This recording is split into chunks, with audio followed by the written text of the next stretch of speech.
ਜਿਹਾ ਰੰਗ है, तुरन जोगा है नहीं। ये राजे जनक का उत्तर कितों दे दूं जब बड़े बड़े ऋषि मुनि विद्वान नहीं दे सके। उस वेले जदों साध संगत जी राजे जनक नूं सुनेहा पहुंचिया, राजा जनक कहंदा आउण दे, जिहड़ा उत्तर देण वाला आउंदा। बड़ी भारी सभा सजी हुई साध संगत जी, छतरी सूरमे बैठे, ब्राह्मण लोक विद्वान पंडित बैठे, सारी सभा भरपूर है।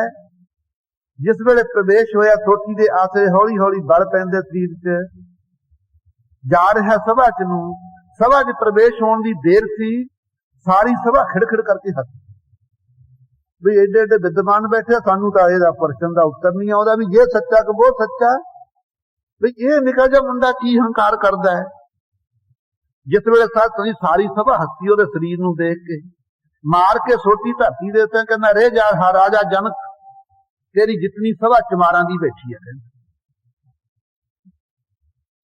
फिर किने हसना सी साध संगत, सारे चुप हो गए, शरनाटा छा गया।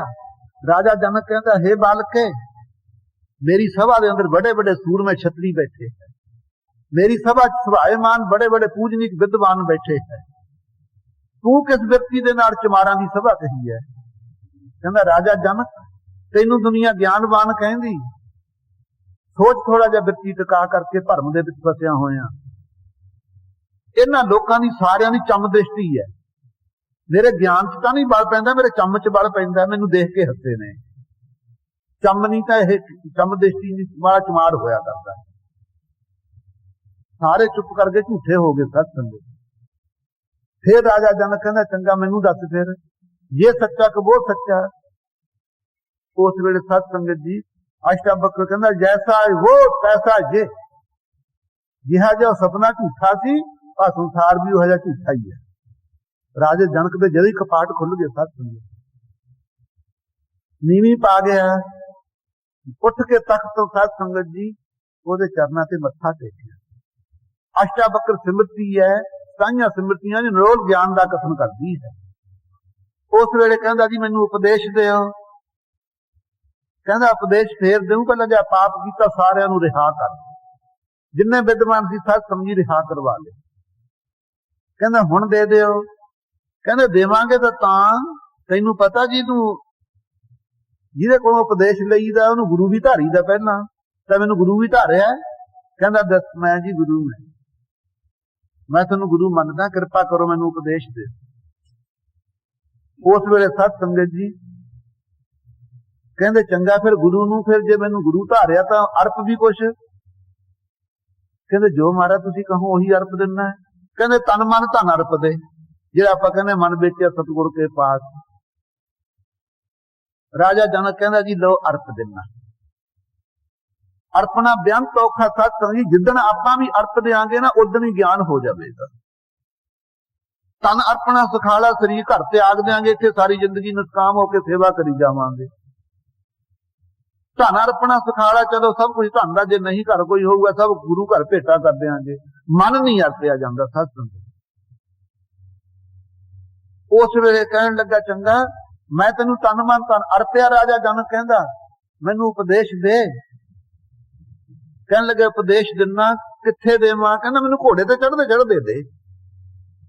कहंदे मंगा घोड़ा। फिर जिस वेले सत नहीं घोड़ा मंगाया, अष्टावक्र कहंदा चढ़ घोड़े ते तैनूं देवां उपदेश। जदों सत संगत जी लगा ना घोड़े ते चढ़न, जद ही बाहों फड़ लिया। कहंदा तूं राजा किहने बनाया? इहो जिहा पुनियाकारी कदे इहो जे पाप करदा सी, बड़े बड़े विद्वान कैद कीते। जद तूं मैनूं धन अर्प दिता, आ घोड़ा किहदा? मेरा कि तेरा है? धन विभूति च आ गया, घोड़ा तो मेरा है, इहदे ते मेरा चढ़न दा हक आ। जे तूं चढ़ना तो मैनूं पुछ के चढ़दा। तूं अर्पिया नहीं, बनौटी होई अर्पिया है। आप क्यों वरतना घोड़े नूं? तू फिर तन अर्पिया मैनूं, शरीर नूं कौन आ तू चढ़ाउण वाला घोड़े दे उत्ते? तेरा शरीर तो मैनूं अर्पिया होया है, तू कहना मैं इहनूं चढ़ाउणा है। शरीर तो तू फिर सांभी बैठा, मैनूं काहदा अर्पिया तैं? फिर तू मन के अंदर संकल्प क्यों किया चढ़न? तैं मन नूं मैनूं अर्पिया है, तेरे मन नाल मैं फुरना करूंगा। मन का धर्म की है फुरने करने। जब तू मैनूं मन अर्पी दिता, ये तो कम मैं लऊं कि तू लेना है? राजा उस वेले सुन्न मुन्न हो गया। सत संगत ਇਸ ਕਰਕੇ ਮਨ ਨੂੰ ਸਾਧ ਸੰਗੀ ਅਰਪਣਾ ਬਹੁਤਾ ਹੀ ਔਖਾ ਹੈ। ਲੇਕਿਨ ਜਿਨ੍ਹਾਂ ਨੇ ਮਨ ਤਨ ਮਨ ਨੂੰ ਅਰਪ ਕੇ ਸਾਧ ਸੰਗਤ ਜੀ ਸਿਮਰਨ ਭਜਨ ਕੀਤਾ ਹੈ, ਭਾਵੇਂ ਉਹ ਕਿਸੇ ਜਾਤੀ ਚੋਂ ਹੀ ਸਾਧ ਸੰਗੀ, ਉਹਨਾਂ ਦੀ ਜਿਹੜੀ ਭਗਤੀ ਸੀ ਸਫਲੀ ਹੋ ਗਈ। ਸੋ ਆਪ ਜੀ ਸਾਧ ਸੰਗਤ ਜੀ ਅੱਗੇ ਦੱਸਦੇ ਹਨ, ਕਿਤ ਕਿਤ ਵਿਦ ਜਗ ਉਪਜੈ ਪੁਰਖਾ। ਇਹ ਫੇਰ ਕਹਿੰਦੇ ਨੇ ਕਿਹੜੀ ਕਿਹੜੀ ਵਿਧੀ ਨਾਲ ਸੰਸਾਰ ਪੈਦਾ ਹੁੰਦਾ ਹੈ। ਪੁਰਖ ਗੁਰੂ ਨਾਨਕ ਦੇਵ ਜੀ ਕਿਤ ਕਿਤ ਦੁਖ ਬਿਨ ਸਜਾਈ। ਕਿਹੜੇ ਕਿਹੜੇ ਦੁੱਖਾਂ ਦਾ ਨਾਸ਼ ਹੁੰਦਾ ਰਹਿੰਦਾ ਹੈ। ਹਉਮੈ ਵਿੱਚ ਜਗ ਉਪਜੈ ਪੁਰਖਾ। ਮਹਾਰਾਜ ਕਹਿੰਦੇ ਹੈ ਭਾਈ ਸਿੱਧੋ, ਪੂਰਨ ਪੁਰਖ ਤੋਂ ਤੁਸੀਂ ਹੋਈ ਹੋ, ਬਹੁਤ ਸਿਰ ਦੇ ਤੁਸੀਂ ਜੋ ਕਮਾਉਨੇ ਹੋ। ਸੰਸਾਰ ਹੈ ਜਿਹੜਾ ਹਉਮੈ ਵਿੱਚ ਪੈਦਾ ਹੁੰਦਾ ਹੈ। ਹਉ ਵਿੱਚ ਆਇਆ, ਹਉ ਵਿੱਚ ਗਿਆ, ਹਉ ਵਿੱਚ ਜੰਮਿਆ, ਹਉ ਵਿੱਚ ਮੋਆ। ਹਉਮੈ ਕਰਕੇ ਸੰਸਾਰ ਦੀ ਉਤਪਤੀ ਹੈ। ਨਾਮ ਵਿਸਰਿਆ ਦੁਖ ਪਾਈ। ਕਹਿੰਦੇ ਦੁੱਖ ਦਾ ਨਾਸ਼ ਕਿਉਂ ਹੁੰਦਾ ਰਹਿੰਦਾ? ਕਿ ਪਰਮੇਸ਼ਰ ਦਾ ਨਾਮ ਭੁੱਲ ਗਿਆ ਤਾਂ ਦੁਖੀ ਹੁੰਦਾ ਰਹਿੰਦਾ ਹੈ। ਸਤ ਸੰਗਤ ਜੀ, ਸੋ ਸਤਿਗੁਰੂ ਜੀ ਨੇ ਆਪਾਂ ਨੂੰ ਵੀ ਉਪਦੇਸ਼ ਦਿੱਤਾ ਹੈ, ਜਿੰਨਾ ਚਿਰ ਨਾਮ ਨੂੰ ਭੁਲਾ ਕੇ ਰੱਖਾਂਗੇ, ਸੁੱਖ ਨਾ ਸਮਝ ਲਈਏ ਸਾਨੂੰ ਪ੍ਰਾਪਤ ਹੋ ਜਾਵੇਗਾ। ਗੁਰਮੁਖ ਹੋਵੇ ਸੋ ਗਿਆਨ ਤਤ ਵਿਚਾਰੈ। ਜਿਹੜੇ ਗੁਰਮੁਖ ਨੇ ਸਤ ਸੰਗਤ ਜੀ ਇਹ ਤਤ ਸਰੂਪ ਦੇ ਗਿਆਨ ਦੀ ਵਿਚਾਰ ਕਰਦੇ ਨੇ ਗੁਰਾਂ ਦੁਆਰਾ। ਹਉਮੈ ਸ਼ਬਦ ਜਲਾਏ। ਐਸੀ ਵਿਚਾਰ ਕਰਕੇ ਸਤ ਸੰਗੀ ਹਉਮੈ ਨੂੰ ਸ਼ਬਦ ਅਭਿਆਸ ਦੀ ਅਗਨੀ ਨਾਲ ਸਾੜ ਦਿੰਦੇ ਨੇ। ਤਨ ਮਨ ਨਿਰਮਲ ਨਿਰਮਲ ਬਾਣੀ। ਉਹਨਾਂ ਗੁਰਮੁਖਾਂ ਦਾ ਤਨ ਵੀ ਨਿਰਮਲ ਹੋ ਜਾਂਦਾ ਹੈ, ਵਿਸ਼ੇ ਵਿਕਾਰ ਨਹੀਂ ਫੁਰਦੇ ਸਰੀਰ ਕਰਕੇ ਵੀ। ਮਨ ਵੀ ਸਤ ਸੰਗੀ ਸੰਕਲਪ ਸੁਭ ਉਠਾਉਂਦਾ ਹੈ ਪਰਉਪਕਾਰ ਵਾਲੇ। ਬਾਣੀ ਵੀ ਉਹਨਾਂ ਗੁਰਮੁਖਾਂ ਦੀ ਪਵਿੱਤਰ ਹੈ, ਨਿੰਦਿਆ ਚੁਗਲੀ ਨਹੀਂ ਰਸਨਾ ਤੇ ਗਾਲਾਂ ਨਹੀਂ ਕੱਢਦੇ। ਸਾਚਾ ਰਹਿ ਸਮਾਏ। ਕਿਉਂ ਭਾਈ? ਸੱਚੇ ਨਾਮ ਵਿੱਚ ਸਮਾਏ ਰਹਿੰਦੇ ਨੇ ਗੁਰਮੁਖ। ਨਾਮੇ ਨਾਮ ਰਹਿ ਬੈਰਾਗੀ। ਬਰਾਗ ਧਾਰ ਕੇ ਗੁਰੂ ਨਾਨਕ ਦੇਵ ਜੀ ਕਹਿੰਦੇ ਭਾਈ ਨਾਮੀ ਜੋ ਪਰਮੇਸ਼ਰ ਹੈ ਉਹਦੇ ਨਾਮ ਵਿੱਚ ਜੁੜੇ ਰਹਿੰਦੇ ਨੇ। ਜੋ ਸਾਚ ਰੱਖਿਆ ਔਰ ਧਾਰੇ। ਉਹਨਾਂ ਨੇ ਭਾਈ ਸੱਚ ਸਰੂਪ ਨੂੰ ਹਿਰਦੇ 'ਚ ਧਾਰ ਕੇ ਰੱਖਿਆ ਹੈ।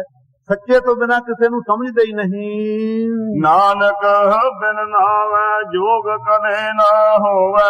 ਗੁਰੂ ਨਾਨਕ ਦੇਵ ਜੀ ਕਹਿੰਦੇ ਹੈ ਜੋਗੀਓ, ਨਾਮ ਤੋਂ ਬਿਨਾਂ ਕਦੇ ਜੁੜਿਆ ਨਹੀਂ ਜਾਂਦਾ ਹੈ ਵਾਹਿਗੁਰੂ ਵਿੱਚ। ਨਾਮ ਹੀ ਹੈ ਜਿਹੜਾ ਜੋੜਨ ਵਾਲਾ। ਦੇਖ ਹੁਣ ਦਾ ਵਿਚਾਰੇ।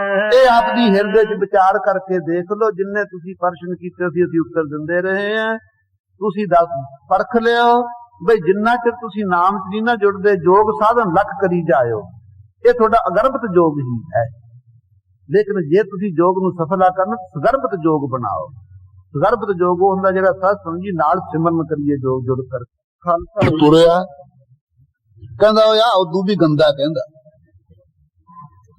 ਜਿਸ ਵੇਲੇ ਸਾਧ ਸੰਗੀ ਸੂਰ ਨੂੰ ਕਿਹਾ, ਸੂਰ ਕਹਿੰਦਾ ਉਹ ਸਮਝ ਹੰਕਾਰੀਆ ਤੂੰ ਮੇਰੇ ਨਾਲ ਗੰਦਾ। ਕਹਿੰਦਾ ਮੈਂ ਤੇਰੀ ਗੰਦਗੀ ਸਾਫ਼ ਕਰਾਂ ਤੇ ਤੂੰ ਗੰਦਗੀ ਖੰਡਾਵੇਂ। ਗੰਦਾ ਤੂੰ ਕਿ ਮੈਂ?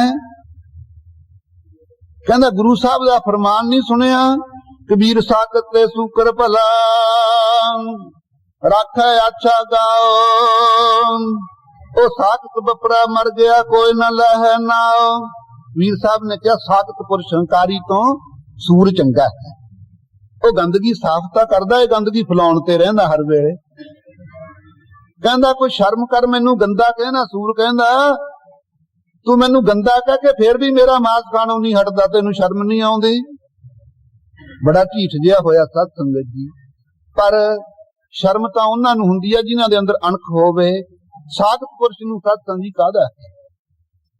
ਭਾਵ ਕਿ ਜਿੰਨੇ ਸਤ ਸੰਗਤ ਜੀ ਐਸੇ ਸਾਖਤ ਪੁਰਸ਼ ਨੇ, ਉਹਨਾਂ ਨਾਲੋਂ ਗੁਰਮੁਖਾਂ ਦੀ ਜਿਹੜੀ ਅਵਸਥਾ ਉਹ ਵਿਲੱਖਣ ਹੈ। ਗੁਰਮੁਖਾਂ ਦਾ ਸਥਾਨ ਸਿਨੇਮਾ ਨਹੀਂ, ਗੁਰਮੁਖਾਂ ਦਾ ਸਥਾਨ ਸਤ ਸੰਗਤ ਜੀ ਜਲਸੇ ਨਹੀਂ, ਗੁਰਮੁਖਾਂ ਦਾ ਸਥਾਨ ਆ ਜਿੱਥੇ ਆਪਾਂ ਬੈਠੇ ਸੀ। ਐਸੇ ਸਥਾਨ ਦੇ ਉੱਤੇ ਸਤ ਸੰਗਤ ਜਿਹੜੇ ਗੁਰਸਿੱਖ ਬੈਠਣ ਵਾਲੇ ਨੇ, ਉਹਨਾਂ ਗੁਰਮੁਖਾਂ ਦੀ ਅਵਸਥਾ ਸਤਿਗੁਰੂ ਜੀ ਸਿੱਧਾ ਨਾਲ ਚਰਚਾ ਕਰਦੇ ਹੋਏ ਆਪ ਨਖੇਰ ਰਹੇ ਨੇ। ਸਤ ਸੰਗਤ ਜੀ ਬਿਰਤੀਆਂ ਨੂੰ ਇਕਾਗਰ ਕਰੋ, ਗੁਰੂ ਨਾਨਕ ਦੇਵ ਦੇ ਚਰਨਾਂ 'ਚ ਜੋੜੀਏ। ਲੈਕਚਰ ਦਾ ਨਾਂ ਕਥਾ ਨਹੀਂ, ਇਧਰਲੇ ਉਧਰਲੇ ਚੁਟਕਲੇ ਸੁਣਾ ਲੈਨੇ, ਹੱਸ ਹੁੱਸ ਲੈਨੇ, ਕਥਾ ਨਹੀਂ। ਇਹ ਸੰਪਰਦਾਵਾਂ ਟਕਸਾਲਾਂ ਦੇ ਅੰਦਰ ਤੋਂ ਬਰਿਹਾਰ ਜਾਈਏ ਸਤ ਸੰਗੀ ਐਸੇ ਮਹਾਂਪੁਰਖਾਂ ਤੋਂ ਜਿਨ੍ਹਾਂ ਨੇ ਸਿੱਖਿਆ ਦਿੱਤੀ ਖਾਲਸਾ ਜੀ ਗੁਰਬਾਣੀ ਦੇ ਦਾਇਰੇ 'ਚ ਹੀ ਰਹਿਣਾ। ਗੁਰਬਾਣੀ ਦੀ ਪੰਕਤੀ ਉਚਾਰ ਕੇ ਮਨ ਦਾ ਮਾਣ ਤਨ ਦਾ ਤਾਣ ਛੱਡ ਕੇ, ਬੁੱਧੀ ਦੀ ਸਿਆਣਪ ਛੱਡ ਕੇ, ਪ੍ਰੇਮ ਰਸ ਨਿਮਰਤਾ ਦੇ ਨਾਲ ਉਹਦੇ ਅਰਥ ਵਿਚਾਰ ਕੇ ਰਸ ਮੰਨਣਾ ਗੁਰਸਿੱਖ ਨੇ, ਇਹਨੂੰ ਕਹਿੰਦੇ ਆ ਕਥਾ। ਕੋਈ ਵੀ ਸਤਸੰਗੀ ਪ੍ਰਚਾਰ ਰਹਿ ਜੇ ਪਰ ਇੱਕ ਅੱਖਰ ਦਾ ਵੀ ਅਰਥ ਨਾ ਕਿਤੇ ਰਹਿ ਜੇ। ਜੇ ਕੋਈ ਗੁਰਮੁਖ ਸਾਰੀ ਕਥਾ ਸੁਣ ਲਵੇ ਸਤਸੰਗੀ ਮਹਾਰਾਜ ਦੀ, ਪੁਨਰ ਜਨਮ ਨਹੀਂ, ਏਦੂ ਹੋਰ ਵੱਡਾ ਲਾਹਾ ਕਿਆ ਹੋਵੇ। ਸਤ ਸੰਗਤ ਜੀ, ਆਪ ਇਹ ਸਿੱਧ ਗੋਸ਼ਟ ਦੀ ਸਮਾਪਤੀ ਤੇ ਗੁਰੂ ਨਾਨਕ ਦੇਵ ਸਾਹਿਬ ਜੀ ਹੁਣ ਸਿੱਧ ਨਿਰੁੱਤਰ ਹੋ ਚੁੱਕੇ ਨੇ। ਇਹਨਾਂ ਕੋਲੇ ਕੋਈ ਨਹੀਂ ਰਿਹਾ ਪ੍ਰਸ਼ਨ ਵੀ ਅਸੀਂ ਕਹੀਏ ਕੀ ਮਹਾਰਾਜ ਜੀ ਨੂੰ। ਉਸ ਵੇਲੇ ਸਤਿਗੁਰੂ ਜੀ ਸਤ ਸੰਗਤ ਜੀ ਗੁਰਮੁਖਾਂ ਦੀ ਅਵਸਥਾ ਦੱਸਦੇ ਹਨ ਤੇ ਨਾਮ ਦੀ ਮਹਿਮਾ ਕਹਿਣਗੇ ਔਰ ਗੁਰੂ ਦੀ ਸਤਸੰਗੀ ਮਹਿਮਾ ਕਹਿਣਗੇ। ਫਿਰ ਵਾਹਿਗੁਰੂ ਤੋਂ ਇਹਨਾਂ ਨੂੰ ਬਖਸ਼ਾਉਣਗੇ ਵੀ ਹੰਕਾਰੀਆਂ ਨੂੰ। ਇਸ ਪ੍ਰਕਾਰ ਸਿੱਧ ਗੋਸ਼ਟ ਸਤ ਸੰਗਤ ਜੀ ਚੱਲ ਰਿਹਾ ਹੈ। ਆਪਾਂ ਸਰਵਣ ਕਰੀਏ। ਗੁਰਮੁਖ ਸਾਚ ਸ਼ਬਦ ਵਿਚਾਰੈ ਕੋਏ, ਗੁਰਮੁਖ ਉਜਲ ਹੰਸ ਹੈ ਮਨਮੁਖ ਹੈ ਕਾਗ, ਗੁਰਬਾਣੀ ਤੰਨਾ ਭਾਈਆ ਜਿਨਾ ਮਸਤਕ ਭਾਗ। ਮਨਮੁਖ ਛੁੱਟੜ ਕਾਮਨੀ ਗੁਰਮੁਖ ਸੋਹਾ, ਮਨਮੁਖ ਜੋਨ ਭਵਾਈਨ ਗੁਰਮੁਖ ਹਰ ਮੇਲਾ। ਵਾਹ ਵਾਹ ਗੋਬਿੰਦ ਸਿੰਘ ਆਪੇ ਗੁਰ ਚੇਲਾ। ਐਸੇ ਗੁਰੂ ਗੋਬਿੰਦ ਸਿੰਘ ਸਾਹਿਬ ਜੀ ਨੇ ਸਤ ਸੰਗਤ ਜੀ ਮਨਮੁਖ ਜੂਨਾ ਚ ਭਾਉਂਦੇ ਫਿਰਦੇ ਨੇ। ਸਾਖਤ ਲੋਕ ਗੁਰਮੁਖਾਂ ਦਾ ਹਰੀ ਵਾਹਿਗੁਰੂ ਨਾਲ ਮਿਲਾਪ ਹੁੰਦਾ ਹੈ ਸੁਖ ਸਰੂਪ ਦੇ ਵਿੱਚ। ਤਾਂ ਸਤ ਸੰਗਤ ਜੀ ਇਸ ਸਥਾਨ ਤੇ ਆਪਾਂ ਬੈਠੇ ਆ ਐਸੇ ਸੱਚਖੰਡ ਦੀ ਪ੍ਰਾਪਤੀ ਅਰਥ। ਸੋ ਐਸੇ ਗੁਰਮੁਖਾਂ ਦੀ ਸਤਸੰਗ ਦੀ ਮਹਿਮਾ ਕਰਦੇ ਹੋਏ ਆਪ ਜੀ ਕਹਿੰਦੇ ਗੁਰਮੁਖ ਸਾਚ ਸ਼ਬਦ ਵਿਚਾਰੈ ਕੋਏ। ਕੋਈ ਹੈ ਜਿਹੜਾ ਸਤਸੰਗ ਮੁਖੀ ਗੁਰਾਂ ਦੁਆਰਾ ਸੱਚੇ ਸ਼ਬਦ ਦੀ ਵਿਚਾਰ ਕਰਦਾ। ਜੇ ਗੁਰਮੁਖਾਂ ਦੇ ਮਨਮਤੀਆਂ ਦੇ ਲੱਛਣ ਦੇਖਣੇ ਹੋਣ ਨਾ, ਜੇ ਕੋਈ ਇਕੱਠਾ ਹੋ ਜਾਵੇ ਆਪਾਂ ਬਾਣੀ ਪੜਨ ਲੱਗ ਜਾਓ, ਅੱਧੇ ਉੱਠ ਕੇ ਤੁਰ ਜਾਂਦੇ ਆ, ਕਹਿੰਦੇ ਬਸ ਹੁਣ ਸਾਡਾ ਕੋਈ ਕੰਮ ਨਹੀਂ। ਗੱਪਾਂ ਮਾਰੀ ਜਾਈਏ, ਕੋਲੋਂ ਨਹੀਂ ਹਿੱਲਣਾ। ਕਹੀਏ ਲਿਆ ਬਈ ਆਪਾਂ ਬਾਣੀ ਪੜ ਲਈਏ, ਕਹਿੰਦੇ ਇਹ ਤਾਂ ਤੇਰਾ ਹੀ ਕੰਮ ਆ, ਮੈਂ ਚੱਲਿਆ। ਬਈ ਤੂੰ ਪਹਿਲਾਂ ਨਾ ਚੱਲਿਆ, ਵੀ ਹੁਣ ਕਾਹਦੇ ਤੁਰ ਚੱਲਿਆ। ਇਹ ਮਨਮਤੀਆਂ ਦੀ ਸਤਸੰਗ ਦੀ ਨਿਸ਼ਾਨੀ ਹੈ। ਗੁਰਮੁਖ ਰਸ ਮਾਨ ਦੇ ਰਾਤ ਦਿਨ ਆਪ ਜੀ ਕਹਿੰਦੇ ਗੁਰਮੁਖ ਸਾਚ ਸ਼ਬਦ ਵਿਚਾਰੈ ਕੋਏ। ਕੋਈ ਸੰਸਾਰ ਦੇ ਕਲਯੁਗ ਦੇ ਸਮੇਂ ਚ ਸਤਸੰਗੀ ਗੁਰਮੁਖ ਹੈ ਜੋ ਸੱਚੇ ਸ਼ਬਦ ਦੀ ਵਿਚਾਰ ਕਰਦਾ ਹੈ। ਗੁਰਮੁਖ ਸੱਚ ਬਾਣੀ ਪ੍ਰਗਟ ਹੋਏ। ਗੁਰਮੁਖਾਂ ਦੇ ਅੰਦਰ ਬ੍ਰਹਮ ਦੀ ਵਿਚਾਰ ਕਿਵੇਂ ਪ੍ਰਗਟ ਹੋਈ ਹੈ। ਸਾਰੀ ਦੁਨੀਆ ਹੀ ਕਹਿੰਦੀ ਅਸੀਂ ਬ੍ਰਹਮ ਦੀ ਵਿਚਾਰ ਕਰਦੇ ਹਾਂ, ਲੇਕਿਨ ਸਤਸੰਗੀ ਜਿਨ੍ਹਾਂ ਨੇ ਅੰਮ੍ਰਿਤਮਈ ਬਾਣੀ ਗੁਰੂ ਨਾਨਕ ਦੇਵ ਦੀ ਰਚਨਾ ਤੋਂ ਨਿਕਲੀ ਹੋਈ ਦਸਾਂ ਜੋਤਾਂ ਚ ਇਹ ਬਾਣੀ ਦਾ ਆਸਰਾ ਲਿਆ ਹੈ ਨਾ, ਉਹੀ ਸਤਸੰਗੀ ਸਤਿਸਰੂਪ ਦਾ ਵਿਚਾਰ ਕਰ ਸਕਦੇ। ਜਿਉਂ ਅੰਧਲੇ ਹੱਥ ਟੋਹਣੀ ਹਰਨਾਮ ਹਮਾਰੇ, ਜਿਵੇਂ ਅੰਧੇ ਦੇ ਹੱਥ ਸੋਟੀ, ਉਸ ਤਰ੍ਹਾਂ ਆਪਣੇ ਕੋਲੇ ਗੁਰਬਾਣੀ ਦਾ ਆਸਰਾ ਹੈ। ਆਹ ਰਸਤੇ ਚੱਲਣ ਵਾਸਤੇ ਸਤਸੰਗੀ ਆਪਣੇ ਬਹੁਤ ਤਿੱਖੇ ਆ। ਆਪਾਂ ਹਰ ਤਰ੍ਹਾਂ ਕਰਕੇ ਨਿਗਾਹ ਕੰਮ ਕਰਦੀ, ਲੇਕਿਨ ਭਗਤੀ ਦੇ ਮਾਰਗ ਤੇ ਚੱਲਣ ਵਾਸਤੇ ਆਪਣੇ ਕੋਲ ਕੋਈ ਨੇਤਰ ਹੈਗੇ। ਭਗਤੀ ਦਾ ਮਾਰਗ ਤਾਂ ਇਹਨਾਂ ਨੇਤਰਾਂ ਨਾਲ ਨਹੀਂ ਦਿਸਦਾ ਹੈ। ਭਗਤੀ ਦਾ ਮਾਰਗ ਦਿਸੇਗਾ ਤਾਂ ਵਿਰਾਗ ਤੇ ਵਿਵੇਕ ਦੇ ਨੇਤਰਾਂ ਨਾਲ ਦਿਸੇਗਾ। ਸਤ ਸੰਗਤ ਜੀ ਉਹ ਨੇਤਰ ਕੌਣ ਬਖਸ਼ੂਗਾ? ਉਹ ਗੁਰੂ ਨਾਨਕ ਦੇਵ ਸਾਹਿਬ ਜੀ ਬਖਸ਼ਣਗੇ, ਜਿਹੜੇ ਨੇਤਰਾਂ ਤੋਂ ਇਹ ਸਿੱਧ ਵੀ 500 ਸਾਲ ਦੀ ਆਜੂ ਹੰਕਾਰ ਦੇ ਨਾਲ ਅੰਨੇ ਹੋਏ ਬੈਠੇ ਨੇ। ਇਹਨਾਂ ਕੋਲੇ ਵੀ ਇਹ ਨੇਤਰ ਸਨ, ਜਿਨ੍ਹਾਂ ਨੂੰ ਸਤ ਸੰਗੀ ਘੜੀ ਘੜੀ ਪਰਸ਼ਨ ਫੁਰ ਰਹੇ ਸੀ। ਸੋ ਆਪ ਜੀ ਕਹਿੰਦੇ ਆ ਗੁਰਮੁਖ ਸੱਚ ਬਾਣੀ ਪ੍ਰਗਟ ਹੋਏ। ਗੁਰਮੁਖਾਂ ਦੇ ਅੰਦਰ ਸੱਚ ਸਰੂਪ ਪ੍ਰਗਟ ਹੋਇਆ ਭਾਈ ਬਾਣੀ ਦੇ ਪ੍ਰਤਾਪ ਕਰਕੇ। ਗੁਰਮੁਖ ਮਨ ਭੀਜੈ ਦਰਲਾ ਬੂਝੈ ਕੋਏ। ਦਰਲਾ ਹੀ ਸਤ ਸੰਗੀ ਪ੍ਰੇਮੀ ਬੁਝਦਾ ਹੈ ਕਿ ਮੁਖੀ ਗੁਰੂਆਂ ਦੁਆਰਾ ਮਨ ਭਿੱਜਦਾ ਹੈ। ਮਨ ਅਭਿੱਜ ਮਨ ਹੈ। ਜਿਵੇਂ ਪੱਥਰ ਨੂੰ ਕਿੰਨਾ ਚਿਰ ਪਾਣੀ 'ਚ ਰੱਖ ਛੱਡੀਏ, ਭਾਵੇਂ ਗੰਗਾ ਦੇ 'ਚ, ਉਹਦੇ ਚੋਂ ਸਤਸੰਗੀ ਜਦੋਂ ਬਾਹਰ ਕੱਢਾਂਗੇ ਖੁਸ਼ਕ ਦਾ ਖੁਸ਼, ਜਦੋਂ ਮਾਰਾਂਗੇ ਸੱਟ ਉਹਦੇ ਚੋਂ ਅੱਗ ਦੀ ਚੰਗਿਆੜੀ ਨਿਕਲੇਗੀ। ਇਸੇ ਤਰ੍ਹਾਂ ਮਨ ਪੱਥਰ ਨਾਲੋਂ ਵੀ ਕਠੋਰ ਹੈ। ਮਾੜਾ ਜਿਹਾ ਉਂਗਲ ਲਾ ਕੇ ਦੇਖੋ, ਜਦੋਂ ਹੀ ਸਤਸੰਗੀ ਗਾਲ ਕੱਢਦਾ, ਤਰਕ ਮਾਰਦਾ ਹੈ, ਇਦੋਂ ਹੋਰ ਸਤਸੰਗੀ ਚੰਗਿਆੜੀ ਕੀ ਹੋਵੇਗੀ। ਲੇਕਿਨ ਗੁਰਮੁਖਾਂ ਦਾ ਸਤਸੰਗ ਜੀ ਜਿਹੜਾ ਮਨ ਹੈ ਉਹ ਭਿੱਜ ਗਿਆ ਹੈ। ਕਾਹਦੇ ਦੀ ਸ਼ਰਧਾ ਵਿੱਚ ਭਿੱਜਿਆ ਹੋਇਆ ਹੈ। ਗੁਰਮੁਖ ਨੇ ਘਰ ਵਾਸਾ ਹੋਏ। ਭਿੱਜੇ ਮਨ ਕਰਕੇ ਸਤਸੰਗੀ ਗੁਰਮੁਖਾਂ ਦਾ ਫਿਰ ਵਾਸਾ ਕਿੱਥੇ ਹੈ? ਨਿਜ ਆਪਣਾ ਘਰ ਸੰਗਤ ਹੈ, ਇੱਥੇ ਵਾਸਾ ਹੁੰਦਾ ਪਹਿਲਾਂ। ਉਸ ਤੋਂ ਬਾਅਦ ਸਵੈ ਸਰੂਪ ਘਰ ਹੈ ਸਤਸੰਗੀ। न सिर्फ शक्ति जल नहीं पवना, कह आकार नहीं वेद नहीं, सतगुर जोग का कहा नवासा जा अवगत नाथ अगमतन। ऐसे रूप विच वासा हुंदा गुरमुखां दा। गुरमुख जोगी जुगत पछाणा। हे जोगीए तुसीं बथेरियां जुगतियां नाल सवास चढ़ाउंदे फिरदे हो थां थां ते, पर गुरमुख तां भाई जोगी गुरसिख जोगी जागदे। ਮਾਇਆ ਅੰਦਰ ਕਰਨ ਉਦਾਸੀ। ਕੰਨੀ ਮੁੰਦਰਾ ਮੰਤਰ ਗੁਰ ਵਿਚਾਰ ਰੂਪੀ ਛੁਰੀ ਨਾ ਮਨ ਦੇ ਸੰਕਲਪ ਕਰ ਪਾੜ ਕਰਕੇ ਸਾਧ ਸੰਗਤ ਜੀ ਗੁਰਮੰਤਰ ਦੀਆਂ ਮੁੰਦਰਾਂ ਪਾਈਆਂ ਗੁਰਮੁਖ ਗੁਰਸਿੱਖਾਂ ਨੇ। ਐਸੇ ਭਾਈ ਸਾਡੇ ਗੁਰਮੁਖ ਜੋਗੀ ਨੇ। ਥੋੜਾ ਜੋਗ ਤਰਕਾਰ ਹੈ। ਗੁਰਮੁਖ ਜੋਗੀ ਜੁਗਤ ਪਛਾਣੈ। ਜਿਹੜੇ ਗੁਰੂ ਕੇ ਸਿੱਖ ਗੁਰਮੁਖ ਨੇ ਉਹ ਜੁੜਨ ਦੀ ਜੁਗਤੀ ਪਛਾਣਦੇ ਹਨ। ਗੁਰਮੁਖ ਨਾਨਕ ਏਕੋ ਜਾਣੈ। ਗੁਰੂ ਨਾਨਕ ਦੇਵ ਜੀ ਕਹਿੰਦੇ ਭਾਈ ਗੁਰਮੁਖਾਂ ਦੇ ਅੰਦਰ ਦੁਬਿਧਾ ਨਹੀਂ, ਸਿੱਧਾ ਤੁਹਾਡੇ ਵਾਂਗੂ ਇੱਕੋ ਜਾਣ, ਇੱਕ ਅਦਵੈਤ ਰੂਪ ਬ੍ਰਹਮ ਨੂੰ ਸਾਰੇ ਵਿਆਪਕ ਜਾਣਦੇ ਹਨ। ਬਿਨ ਸਤਿਗੁਰ ਸੇਵੇ ਜੋਗ ਨਾ ਹੋਈ। ਗੁਰਮੁਖਾਂ ਨੂੰ ਗੁਰਮੁਖ ਅਵਸਥਾ ਪ੍ਰਾਪਤ ਕਿਵੇਂ ਹੋਈ ਹੈ? ਉਹਨਾਂ ਨੇ ਸਤਿਗੁਰਾਂ ਦੀ ਉਪਾਸਨਾ ਕੀਤੀ ਹੈ। ਸਤਿਗੁਰਾਂ ਨੂੰ ਸਤ ਸੰਗਤ ਜੀ ਗੁਰੂ ਥਾਪਿਆ ਹੈ। ਬਿਨ ਸਤਿਗੁਰ ਸੇਵੇ ਜੋਗ ਨਾ ਹੋਈ। ਤੁਸੀਂ ਲੱਖ ਮੱਥੇ ਮਾਰੀ ਚੱਲੋ, ਜਿਹੜੇ ਜੋਗ ਸਾਧਨ ਨੇ ਸਤਿਗੁਰਾਂ ਦੀ ਸੇਵਾ ਕੀਤੀ ਬਿਨਾਂ ਨਹੀਂ ਹੁੰਦੇ।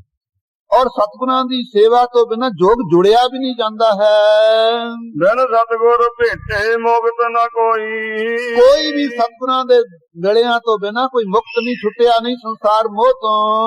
ਬਿਨ ਸਤਿਗੁਰ ਭੇਟੇ ਨਾਮ ਪਾਇਆ ਨਾ ਜਾਏ। ਬਥੇਰੀ ਦੁਨੀਆ ਨਾਮ ਵੰਡਦੀ ਫਿਰਦੀ ਸਤ ਸੰਗਤ ਜੀ, ਲੇਕਿਨ ਸਤਿਗੁਰੂ ਨਾਨਕ ਦੇਵ ਜੀ ਦੇ ਮਿਲੇ ਤੋਂ ਬਿਨਾਂ ਨਾਮ ਨਹੀਂ ਪ੍ਰਾਪਤ ਹੁੰਦਾ ਹੈ। ਨਾਮ ਦੇ ਸਰੂਪ ਦਾ ਹੀ ਨਹੀਂ ਕਿਸੇ ਨੂੰ ਪਤਾ ਵੀ ਨਾਮ ਦਾ ਸਰੂਪ ਕਿਹਾ ਜਿਹਾ ਹੈ। ਲੱਭਣਾ ਤਾਂ ਸਤ ਸੰਗਤ ਕਿਸੇ ਨੇ ਦੇਣਾ ਤਾਂ ਪਿੱਛੇ ਰਹਿ ਗਿਆ। ਬਿਨ ਸਤਿਗੁਰ ਭੇਟੇ ਮਹਾ ਦੁਖ ਪਾਏ। ਇਹ ਸਿੱਧੋ ਮਹਾਰਾਜ ਜੀ ਕਹਿੰਦੇ ਬਿਨਾਂ ਸਤਿਗੁਰਾਂ ਦੇ ਮਿਲੇ ਤੋਂ ਮਹਾ ਅਗਿਆਨ ਜਨ ਜਿੰਨੇ ਜੰਮਣ ਮਰਨ ਦੇ ਦੁੱਖ ਨੇ ਇਹ ਜੀਵ ਪਾਉਂਦਾ ਹੈ। ਬਿਨ ਸਤਿਗੁਰ ਭੇਟੇ ਮਹਾ ਗਰਭ ਗੁਵਾਰ। ਸਤਿਗੁਰਾਂ ਦੇ ਮਿਲੇ ਤੋਂ ਬਿਨਾਂ ਸਤ ਜਿਹੜਾ ਮਨਮੁਖ ਨਗੁਰਾ ਆਦਮੀ ਹੈ, ਮਹਾ ਗਰਭ ਉਹਦੇ ਜਿੱਡਾ ਹੰਕਾਰ ਕਿਸੇ ਵਿੱਚ ਨਹੀਂ ਹੁੰਦਾ। ਹੰਕਾਰੀ ਆਦਮੀ ਸਤ ਸੰਗਤ ਜੀ ਜਦੋਂ ਹੰਕਾਰ ਨਾਲ ਅੰਨਾ ਹੁੰਦਾ ਹੈ, ਕਿੱਡੀ ਭਗਤੀ ਕੀਤੀ ਹਰਨਾਕਸ਼ ਨੇ, ਲੇਕਿਨ ਹੰਕਾਰ ਨੇ ਅੰਨਾ ਕਰ ਦਿੱਤਾ। ਕਹਿੰਦਾ ਉਹ ਪ੍ਰਹਲਾਦ ਦੱਸ ਤੇਰਾ ਕਿੱਥੇ ਆ ਰੱਬ? ਕੀ ਹੈ ਨਹੀਂ ਸੀ ਸਤ ਸੰਗਤ ਜੀ? ਥੰਬ ਮਾਹੇ ਹਰ ਭਖ ਹੈ। ਜਿਹਨੂੰ ਲੇਖਿਆ ਸੀ ਕਹਿੰਦੇ ਆ ਥੰਬ ਦੇ ਵਿੱਚ ਵੀ ਹੈਗਾ, ਕਹਿੰਦੇ ਹਾਂ ਥੰਬ ਵਿੱਚ ਵੀ ਹੈਗਾ। ਹੰਕਾਰ ਸਤ ਸੰਗਤ ਜੀ ਵੱਡੇ ਵੱਡੇ ਰੌਣ ਵਰਗਿਆਂ ਨੂੰ ਅੰਨੇ ਕਰਕੇ ਰੱਖ ਦਿੱਤਾ। ਸੋ ਹੰਕਾਰੀ ਆਦਮੀ ਸਤ ਸੰਗਤ ਜੀ ਚਾਨਣ ਕਰਨ ਵਾਲੇ ਤਾਂ ਸਤਿਗੁਰੂ ਜੀ ਨੇ ਨਿਮਰਤਾ ਦੇ ਸਰੋਵਰ ਵਿੱਚ ਇਸ਼ਨਾਨ ਕਰਾਉਣ ਵਾਲੇ। ਬਿਨ ਸਤਿਗੁਰ ਸੇਵੇ ਸਤ ਸੰਗਤ ਜੀ ਗੁਬਾਰ ਹਨੇਰਾ ਵੀ ਹੈ ਅਗਿਆਨ ਦਾ ਬੜਾ ਭਾਰੀ। ਆ ਹਨੇਰੇ ਨੂੰ ਚੱਕ ਲਵਾਂਗੇ, ਲੇਕਿਨ ਗਿਆਨ ਦੇ ਚਾਨਣ ਬਿਨਾਂ ਅਗਿਆਨ ਦਾ ਹਨੇਰਾ ਨਹੀਂ ਚੱਕ ਹੁੰਦਾ ਹੈ। ਨਾਨਕ ਬਿਨ ਗੁਰ ਮੋਆ ਜਨਮ ਹਾਰ। ਸਤਿਗੁਰੂ ਜੀ ਕਹਿੰਦੇ ਸਿੱਧੋ ਬਿਨਾਂ ਗੁਰੂ ਤੋਂ ਇਹ ਜਿਹੜਾ ਜੀਵ ਹੈ ਆਪਣੇ ਜਨਮ ਨੂੰ ਵਿਸ਼ਿਆਂ 'ਚ ਹਾਰ ਜਾਂਦਾ ਹੈ। ਸਾਰੀ ਜ਼ਿੰਦਗੀ ਵਿਸ਼ਿਆਂ 'ਚ ਨਗਾ ਦੇਣੀ ਕਿਹੜੀ ਸਿਆਣਪ ਹੈ ਸਤ ਸੰਗਤ ਜੀ? ਵਿਸ਼ੇ ਤਾਂ ਕੁੱਤੇ ਕੁੱਤੀਆਂ ਹੋਰ ਜੂਨਾਂ 'ਚ ਵੀ ਪ੍ਰਾਪਤ ਹੋ ਜਾਣਗੇ, ਪਰ ਸੰਗਤ ਨਹੀਂ ਆਪਾਂ ਨੂੰ ਕਰਨ ਦੇਣੀ। ਭਾਵੇਂ ਇੱਥੇ ਇਸ ਦੇਸ਼ ਵਿੱਚ ਬੜੇ ਕੁੱਤੇ ਕੁੱਤੀਆਂ ਪੁੱਤਾਂ ਧੀਆਂ ਨਾਲੋਂ ਪਿਆਰੇ ਰੱਖਦੇ, ਪਰ ਇੱਥੇ ਬੜੇ ਤਾਂ ਕੁੱਤਾ ਕੋਈ ਸਤ ਸੰਗਤ ਜੀ ਜੇ ਕੋਈ ਲੈ ਕੇ ਵੀ ਉਹਨੂੰ ਕਹੇ ਭਾਈ ਤੂੰ ਆਪਦੇ ਪਿਆਰ ਕਰਦਾ ਬਾਹਰ ਕਰਨੀ ਇਹਦੇ ਨਾਲ, ਇੱਥੇ ਨਹੀਂ ਇਹਨੂੰ ਬਣਨ ਦੇਣਾ।